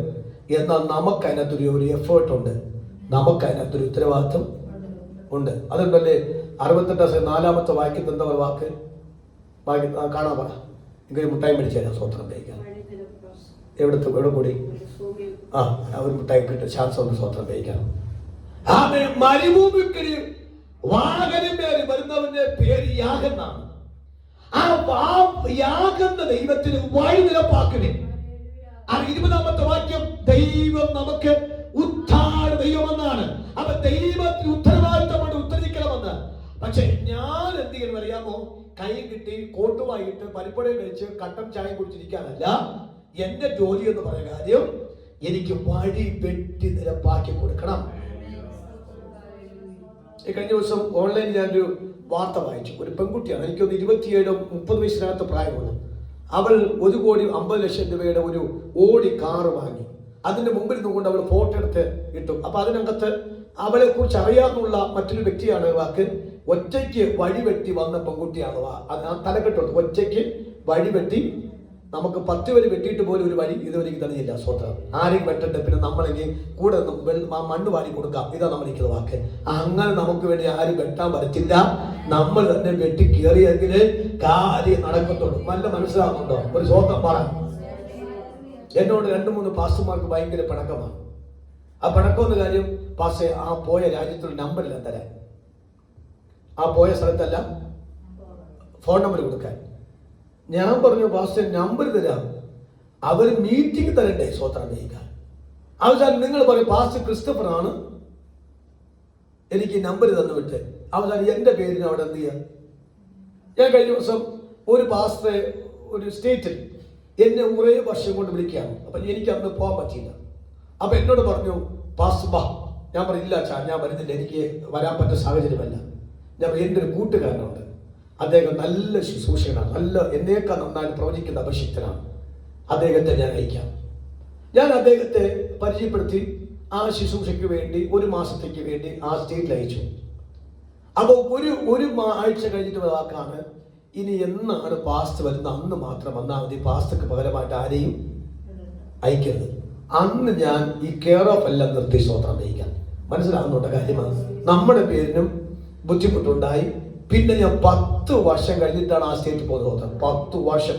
ആ 10 വർഷം കഴിഞ്ഞിട്ടാണ് അവരെന്റെ ആ മോഹം കാണുന്ന സ്വത്രം. ഞാൻ പറഞ്ഞത് എനിക്ക് തന്നെ മരിച്ചുപോയി വേണ്ടായിരുന്ന കാര്യം പറഞ്ഞർത്ഥം. അപ്പോൾ അതുകൊണ്ട് ഇന്നും പല പാസ്റ്റർമാർക്ക് എന്നോട് കൈപ്പാണ്. എനിക്ക് കൈതരത്തില്ല. കാര്യം എന്ത് കൊടുക്കാത്തതുകൊണ്ട്. ഒരു പാസ്റ്റർ ഒരു രാജ്യത്ത് പോയിട്ട് അദ്ദേഹം താമസിച്ച വീട്ടിൽ അതെന്നുകൊണ്ട് വിളി, പാസ്റ്റർ ഞാൻ ഇന്നെ വിട്ട് താമസിക്കുകയാണ്. ഞാൻ പറഞ്ഞു ഓക്കെ, നല്ലതാണല്ലോ പാസ്റ്റർ, നല്ല കർത്തുദാസനാണ്. അമ്മേ നിങ്ങളെ കുറിച്ച് നല്ല അഭിപ്രായമാണ്. അതുകൊണ്ട് പാസ്റ്റർ എനിക്ക് കുറെ മീറ്റിംഗ്, ഇവിടെ ഇരിക്കുന്നത് ഞാൻ, പുള്ളിക്ക് അവിടെ മീറ്റിംഗ്. ഞാൻ എന്റെ പാസ്റ്റർ ഇവിടെ എനിക്ക് എങ്ങനെ ഞങ്ങളുടെ മീറ്റിംഗ് അറേഞ്ച് ചെയ്യാൻ പറ്റുന്ന വാക്ക്. അപ്പൊ ഞങ്ങളെല്ലാം കൂടി കഴിക്കാൻ കിളിമാന് പോകുമ്പോൾ ആ വഴിയോരക്കട ആഹാരം കഴിക്കാൻ കയറി. അവിടെ കയറിയപ്പോഴാണ് ഈ പുള്ളി അതിനകത്തുണ്ട്. അപ്പൊ എന്നെ കെട്ടിപ്പിടിച്ച വാക്ക്, പാസ്റ്റർക്ക് എന്നെ അറിയത്തില്ല. ഞാൻ പറഞ്ഞു അറിയാം. എന്നിട്ട് ഞാൻ പറഞ്ഞ കാര്യം പാസ് ചെയ്തില്ല. ഞാൻ പറഞ്ഞു എന്റെ പാസ്റ്റർ അവിടെ ഇരിക്കുന്ന നിങ്ങൾ എനിക്കിവിടെ ചെയ്യാൻ അങ്ങനെ പറ്റും. അപ്പൊ അങ്ങനെ അദ്ദേഹത്തിന് നമുക്ക് എന്ത് കിട്ടി? ഞാൻ പറഞ്ഞ അർത്ഥം മനസ്സിലാകും. ഒറ്റയ്ക്ക് വഴി വെട്ടി പോകണം. നമ്മൾ മറ്റുള്ള ഹെൽപ്പ് ആവശ്യമാണെങ്കിൽ തന്നെയും ചില സമയത്തൊക്കെ കിട്ടാൻ സാധ്യത കുറവാണ്. കാര്യം മനസ്സിലാകുന്നുണ്ട്. അപ്പോൾ മരുഭൂമി കൂടി വഴി വെട്ടി നിരപ്പി കൊടുത്താൽ ആ വെട്ടി നിരപ്പാക്കിടത്തു കൂടി യാഗിറങ്ങും. യാഗിറങ്ങിയ ഉദ്ദേശം ആ ദൈവത്തിന് നമ്മെ ഉദ്ധരിക്കേണ്ട ജോലിയാണ്. അവിടെ ഇന്ന് രാവിലെ ചലഞ്ചിങ് ആയിട്ട് ദൂത് പറയുന്നു. അപ്പൊ ഇന്ന് രാവിലെ പരിശുദ്ധാത്മാവ് നമ്മെ ഉയർത്താൻ പോവുകയാണ്. കരമടിച്ചൊന്ന് സ്തോത്രം ചെയ്യാമോ? ആത്മാവ് കർത്താവേ, ഈ രാവിലെ ഒരു അലസതയോടെ മടിയോടെ നിൽക്കാനല്ല. അവൻ യേശു താൻ ആശ്ചര്യപ്പെട്ടു. യേശു വിസ്മയിച്ചു. അവൻ അധികാരവും അവൻ ശുശ്രൂഷക ശക്തിയും അവൻ തെളിയിക്കപ്പെട്ടപ്പോൾ ജനത്തിന് മനസ്സിലായി ഇത് സാധാരണക്കാരനല്ല. ഈ ഭാഷ വിളിച്ചു പറയട്ടെ, അവൻ ഈ കുടുംബം അത്ഭുതമാണ്, ഈ പ്രിയ മകൻ അത്ഭുതമാണ്, ഈ പ്രിയ മകൻ അത്ഭുതമാണ്, ഇവൻ ശുശ്രൂഷ അത്ഭുതമാണ് എന്ന് ജനം വിളിച്ചു പറയത്തക്കവണ്ണ ദൈവം നമ്മെ കേൾപ്പിച്ച ആ ദൂതിനെ ദൈവം നിവർത്തിയിലേക്ക് കർത്താവ് കൊണ്ടുവരട്ടെ. കരമടിച്ച് കർത്താവ് നന്ദി പറയാമോ? സ്തോത്രം ചെയ്യാമോ? സ്തോത്രം ചെയ്യാമോ? സ്തോത്രം ചെയ്യാമോ? സ്തോത്രം ചെയ്യാമോ? കരമടിച്ച് ആത്മാവിൽ സ്തോത്രം ചെയ്യാം. ജയം ജയം ജയം ജയം ദൈവം ഇന്ന് രാവിലെ നമ്മൾ സംസാരിക്കുന്നു.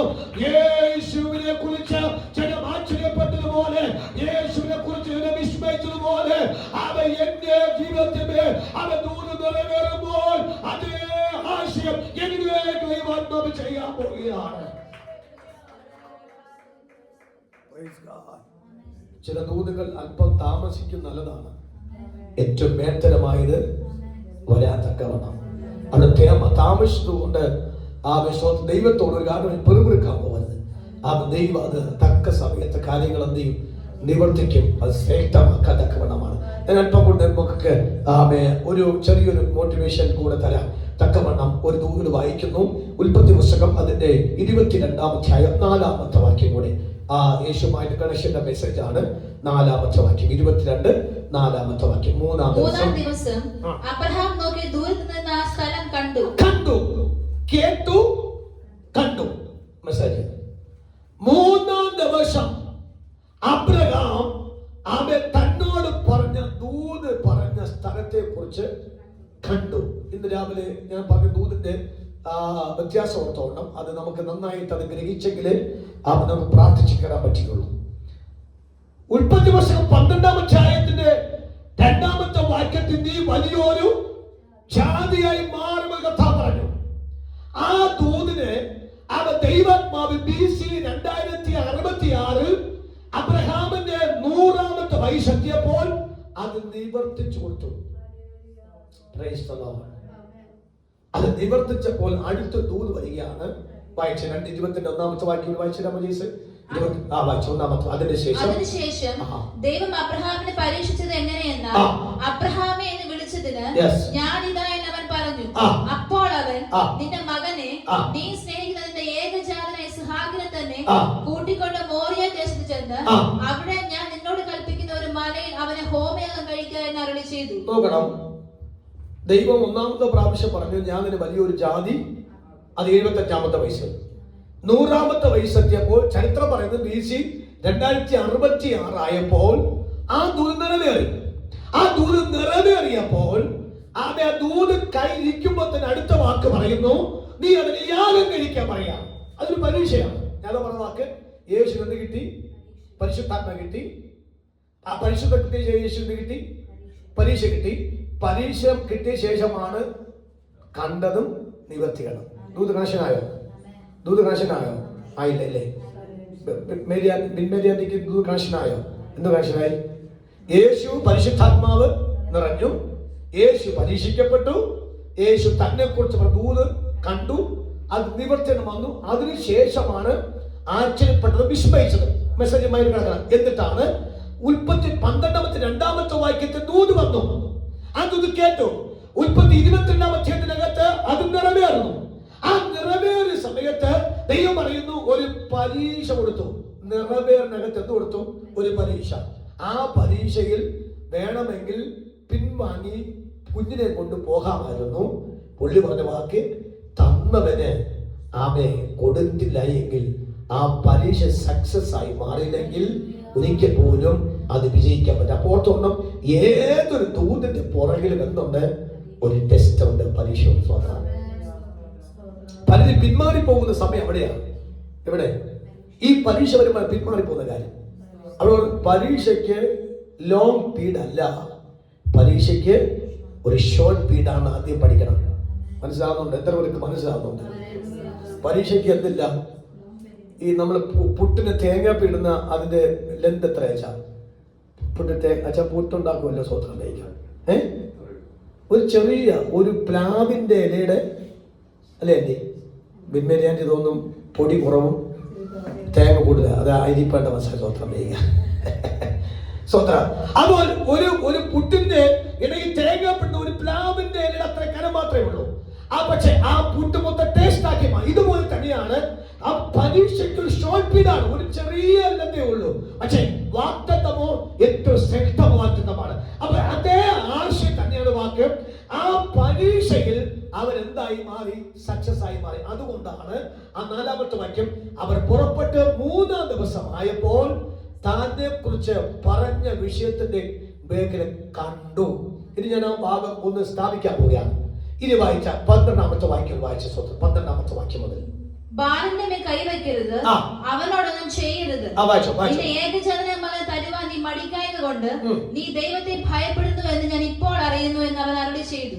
ഇനി ദൂതന്റെ ആക്കം കൂടുതൽ ഓർത്താൻ വായിച്ചു. അബ്രഹാം തലപൊക്കി നോക്കിയപ്പോൾ പിമ്പുറത്ത് ഒരു ആട്ടുകുട്ടി. വാസ്തവത്തിൽ ഈ തലപൊക്കി എന്ന വാക്ക് ആദ്യമായിട്ട് കേട്ടത് ഈ 22-ാം അധ്യായത്തിലാണ്. എപ്പോഴാണ് തലപൊക്കുന്നത്? ഞാൻ പറഞ്ഞല്ലോ, യേശുവിന്റെ ബോഡി ലാംഗ്വേജ് വ്യത്യാസം എപ്പോഴാണ്? ജനം തന്നെ പുകഴ്ത്തിയപ്പോഴാണ് പുള്ളി സംസാര ശൈലി മാറി, ബോഡി ലാംഗ്വേജ് മാറി. കാര്യം അതുവരെ പുള്ളി ഒരു മ്ലാനതയോ, ഡെയിലി വരുന്നു, പ്രാർത്ഥിക്കുന്നു, പോകുന്നു, കൂട്ടായ്മ ആചരിക്കുന്നു, തന്നെയും തന്നെ കുറിച്ച് പറഞ്ഞ ദൂതനെ കണ്ടപ്പോഴാണ് യേശുവിന്റെ രൂപവും ഭാവവും ഒക്കെ അങ്ങ് മാറി. അപ്പോൾ തന്നെ ജനത്തിന് ആശ്ചര്യം എന്ന പദവും വന്നു, ഫീഡ്ബാക്ക് കിട്ടി, ജനം പുകഴ്ത്താൻ തുടങ്ങി. ഇതുപോലെയാണ് അബ്രഹാം തലമുക്കി എപ്പോഴാണ് തുടരുത് എന്ന് പറഞ്ഞപ്പോൾ, ആരാ? ബാലന്റെ മേൽ തുടരുക എന്ന് പറഞ്ഞപ്പോൾ അപ്പോൾ അവിടെ സക്സസ് ആയി. എന്ന് പറഞ്ഞാൽ പരീക്ഷയ്ക്ക് താൻ പാസ്സായി. അവൻ ദൈവം പറഞ്ഞ വാക്കിനനുസരിച്ചു, ദൈവം പറഞ്ഞ വിഷയത്തിന് വിധേയപ്പെട്ടു. കാര്യം തന്നോട് പറഞ്ഞ വാക്ക് കേട്ടത് ദൈവം നിവർത്തിച്ചു. നിവർത്തിച്ച വിഷയത്തെ കാണാനുള്ള ഭാഗ്യം തന്നു. അതുകൊണ്ട് തന്റെ കോൺഫിഡൻസ് കൂടി. അവൻ കോടിയത് കൊണ്ട് അവൻ ഇവിടെ പറയുന്നു, അബ്രഹാം തല പൊക്കി. അപ്പൊ 2026 4-ാം മാസത്തിന് 3-ാം ദിവസം രാവിലെ സമയം ദൂത് വെളിപ്പെടുമ്പോൾ ഓർത്തോണം, ഇനി അശോകൻ പറയാ, എന്റെ തല ഉയരുകയുള്ളൂ. തല പറഞ്ഞേ, പറ, എന്റെ തല പറ. ആമേ ഷീനാനി പറ, എന്റെ തല പറ, ഉറക്കെ പറ. ആമേ ജോൺ മെസ്സസ് പറ, എന്ത് പറ? എന്റെ തല പറ, പറ. ആമേ റോമിച്ച പറ, പറ, ബീന പറ, എല്ലാരും പറഞ്ഞേ. എന്റെ തല ഇത് താഴുകയില്ല, എന്റെ തല ഉയരുകയേ ഉള്ളൂ. അപമാനിക്കപ്പെട്ട എന്റെ തല ആർക്കും ഇഷ്ടമല്ല, എന്റെ മുഖം ആർക്കും ഇഷ്ടമല്ല. എന്നെ കാണുമ്പോൾ ഭയങ്കര ഭയങ്കര പ്രശ്നമാണ്. പക്ഷെ ആത്മാവിന്റെ വാക്കാകുന്നു, ദൂത് നിറവേറിയാൽ, ദൂത് സഫലമായാൽ, ആ വിഷയം കണ്ടാൽ എന്റെ രൂപം മാറുന്നു, എന്റെ സ്റ്റൈല് മാറുന്നു. അപ്പോൾ തന്നെ തല ഉയരുകയാണ്.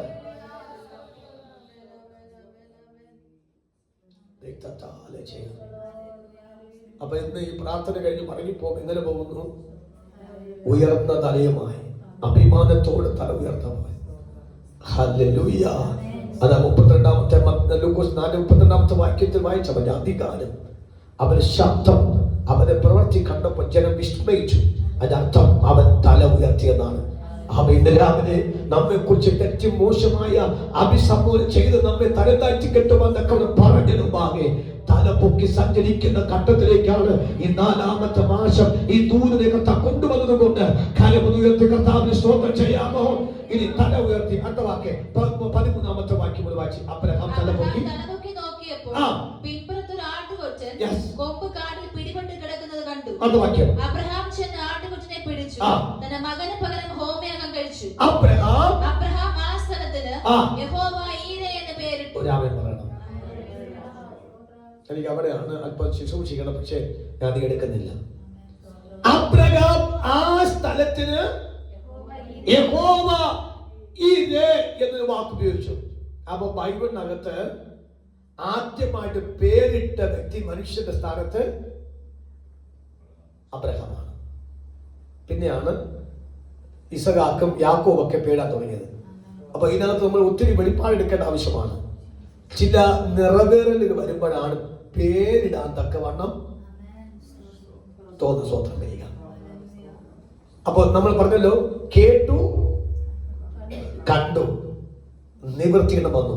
ഇപ്പോൾ പറയുന്നു യഹോവ ജൈറേ, യഹോവ ഇരേ, യഹോവ കരുതം എന്ന വാക്ക്. ഇതെങ്ങനെ കിട്ടി ആ വാക്ക്? പദം നമുക്ക് ആ പദം ഗ്രഹിച്ചിട്ട് പ്രാർത്ഥിക്കാം. ദൈവം പറഞ്ഞ വാക്കാകുന്നു, നിന്നെ ഉയർത്തും, നിന്നെ മാനിക്കും. പക്ഷെ അപ്പുറം ചോദ്യമുണ്ട്, എങ്ങനെ? എനിക്ക് 75 വയസ്സാണ്, സാറയ്ക്ക് 65 വയസ്സാണ്. അതെ, എനിക്ക് 100 വയസ്സായി. സാറയ്ക്ക് എത്ര വയസ്സായി? 90 വയസ്സായി.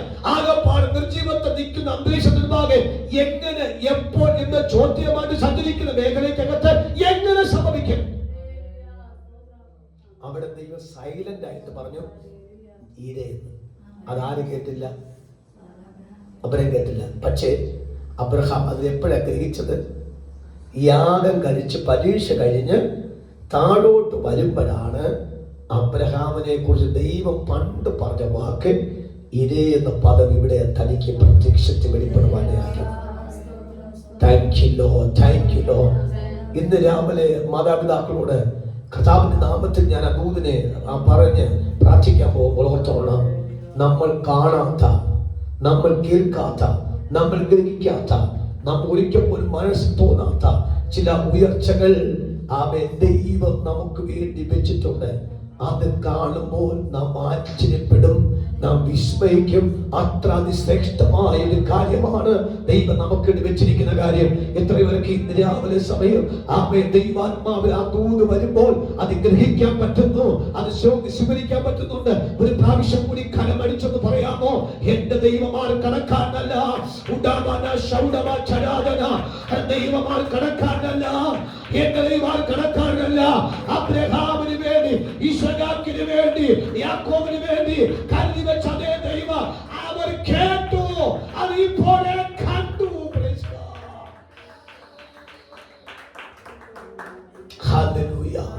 ഞാൻ ആ ഭാഗത്ത് പ്രാർത്ഥിച്ചു നിർത്താൻ ആഗ്രഹിക്കുന്നു. ആത്മാവ് ദൈവമക്കൾ പറയട്ടെ, ഇപ്പോൾ അബ്രഹാമിന്റെ മുഖത്തിന്റെ ഭാവം പറഞ്ഞേ. ഇനി അബ്രഹാം പറയും, ഇനി എന്റെ മകൻ എന്ത് ചെയ്യത്തില്ല, ചാകത്തില്ല. അബ്രഹാമിന്റെ വയസ്സ് പറയാമോ? മരിക്കുന്ന ആയുസ്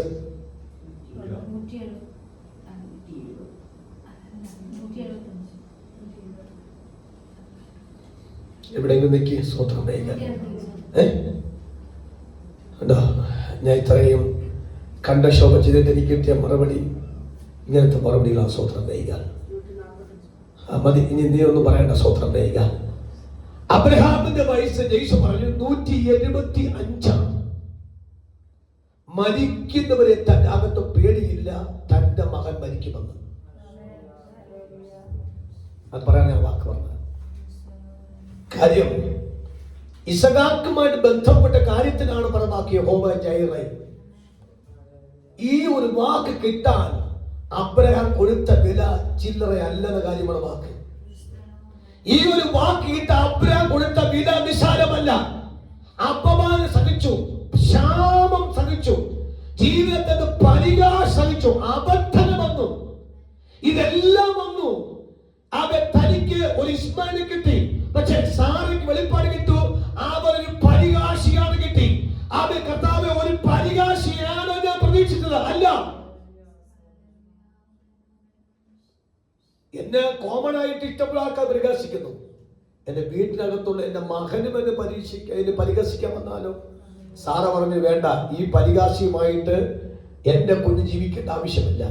കർത്താവ് നാട്ടിൽ പറയാ, നിങ്ങൾ പരിഹസിക്കുന്നുണ്ട്, നിങ്ങൾ നിന്ദിക്കുന്നുണ്ട്, നിങ്ങൾ ആക്ഷേപിക്കുന്നുണ്ട്, നിങ്ങൾ ഒറ്റപ്പെടുത്തുന്നുണ്ട്, നിങ്ങൾക്ക് വേണ്ടാത്ത കാര്യങ്ങളൊക്കെ പറഞ്ഞ് അധിക്ഷേപിക്കുന്നുണ്ട്, വ്യക്തിത്വത്തെ വ്യക്തിഗതി നടത്തുന്നുണ്ട്, ഇതെല്ലാം സംഭവിക്കുന്നുണ്ട്. പക്ഷെ ഞാൻ ആത്മാ പറയാ, ഈ 4ാമത്തെ മാസം കല്ലും നെല്ലും തമ്മിൽ വേദനിക്കത്തക്കവണ്ണ നിലയിൽ എന്റെ ദൈവത്തിന് നീതിയോടെ ഒരു വിടുതലയപ്പാൽ ദൈവത്തിന് ഹിതമുള്ള കാര്യം ഞാൻ ദൈവത്തോട് പറയുന്നു. എന്റെ വാൾ കടക്കാരനല്ല,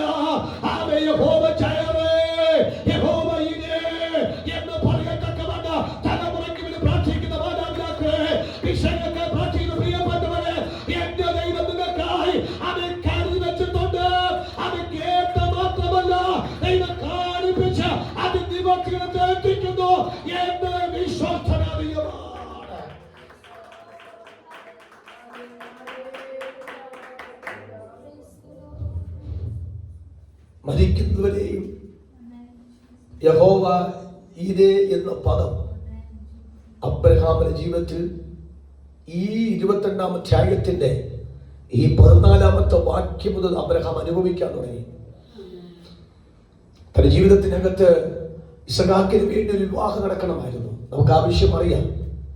തന്റെ തലമുറ ഭാവി കണ്ടിട്ട് കണ്ണടയാവൂ എന്നൊരു ആഗ്രഹമുണ്ടായിരുന്നു. സാറയ്ക്കാൻ ആഗ്രഹം ഉണ്ടായിരുന്നെങ്കിൽ തന്നെ സാറ പെട്ടെന്ന് പോയെങ്കിലും ദൈവത്തിന്റെ ആത്മാവ് ആദ്യം ദൈവം ചെയ്യിപ്പിച്ചു. ദൈവം ഒരു നല്ലൊരു റെബേക്കയെ ദൈവം തന്റെ തലമുറയ്ക്ക് വേണ്ടി കർത്താവ് ഒരുക്കി കൊടുത്തു. അപ്പോഴും പറഞ്ഞു യഹോവ ഈരേ. എന്ന് രസകരമായ പദങ്ങൾ അറിയാമോ? രാവിലെ എനിക്ക് ആ വാക്ക് ഒരിക്കലും പ്രസംഗിക്കുക. യഹോവ ഈരയുമായി ബന്ധപ്പെട്ടുള്ള പദങ്ങൾ രാവിലെ പറയാം. എത്രമാത്രം നമ്മൾ ദുഃഖിച്ചുവോ, എത്രമാത്രം ആക്ഷേപം സഹിച്ചുവോ, അതിന്റെ അവസാനത്തെ വാക്കാണ് വെളിപ്പാട് പറയുന്നു യഹോവ ഈരേ. God care for you. ദൈവം നിനക്ക് വേണ്ടി കരുതി വെച്ചിട്ടുണ്ട്. അത് കണ്ടിട്ടില്ല, ചെവി കേട്ടിട്ടില്ല, ഒരു മനുഷ്യൻ ചിന്തിച്ചിട്ടില്ല. ഈ രാവിലെ പറയാം, ദൈവം ജീവിതത്തിലേക്ക് വരുന്ന അത് കയ്യിലോട്ട് വരുമ്പോഴാണ് ദൈവത്തിന്റെ തരുമ്പോഴാണ് അത് മോശം ഇതിനു വേണ്ടിയാണല്ലോ ദൈവമേ അല്പം ലേറ്റ് ആയി വെച്ചത് എന്ന് അവൻ പറയത്തക്ക വേണ്ടത് അതിശക്തമായ കരം ചേർത്ത് പറയാമോ? ദൈവമേ, എനിക്ക് വേണ്ടി, എന്റെ തലമുറയ്ക്ക് വേണ്ടി, എന്റെ സഭയ്ക്ക് വേണ്ടി ഞാൻ പ്രാർത്ഥിക്കുന്ന വിഷമബന്ധപ്പെട്ടുകൊണ്ട് ദൈവം എനിക്ക് വേണ്ടി കരുവച്ചിരിക്കുന്ന അതിശ്രേഷ്ഠമായ ഞാൻ സ്തോത്രം ചെയ്യുന്നു.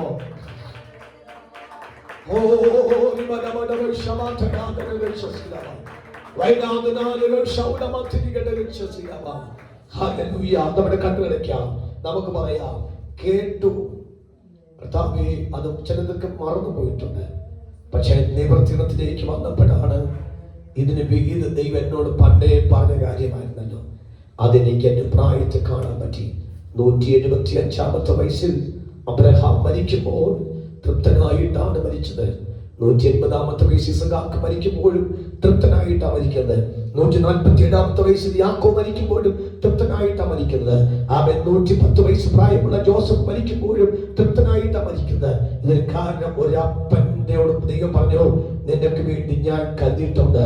ആ കരുതൽ ഇസഹാക്ക് അനുഭവിച്ചു, ആ കരുതൽ യാക്കോബ് അനുഭവിച്ചു, ആ കരുതൽ യാക്കോബിന്റെ 12 മക്കൾ അനുഭവിച്ചു, ആ കരുതൽ ജോസഫ് അനുഭവിച്ചു. ആ കരുതൽ ഇന്നും നാം അനുഭവിച്ചുകൊണ്ടിരിക്കുന്നു ക്രിസ്തുവിൽ കൂടെ. ദൈവദൂതനെ ഗ്രഹിപ്പിച്ചു തന്നാൽ, ദൈവദൂതനെ ശമനമാക്കി തന്നാൽ എത്ര വിശ്വസ്തയോടുകൂടിയാണ് നമുക്ക് മുമ്പോട്ട് ഗമിപ്പാൻ കഴിയും. എല്ലാം കണ്ണുമടയ്ക്കാം. ഹല്ലേലൂയ. എന്റെ കരുതുവാൻ കാക്കുവാൻ പാലിപ്പനേശു എന്നും മതിയായവൻ.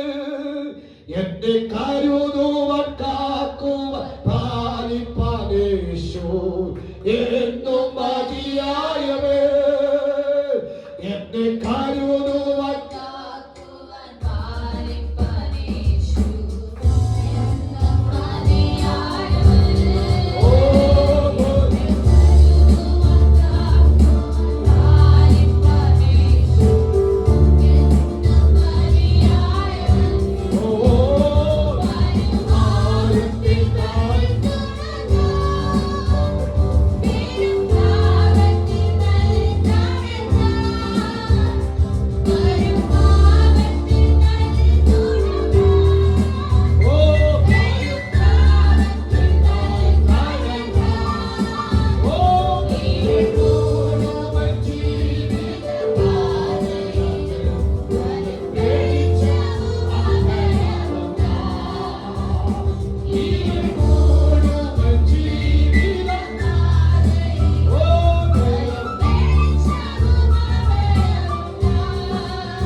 കാര്യങ്ങൾ ചെയ്തു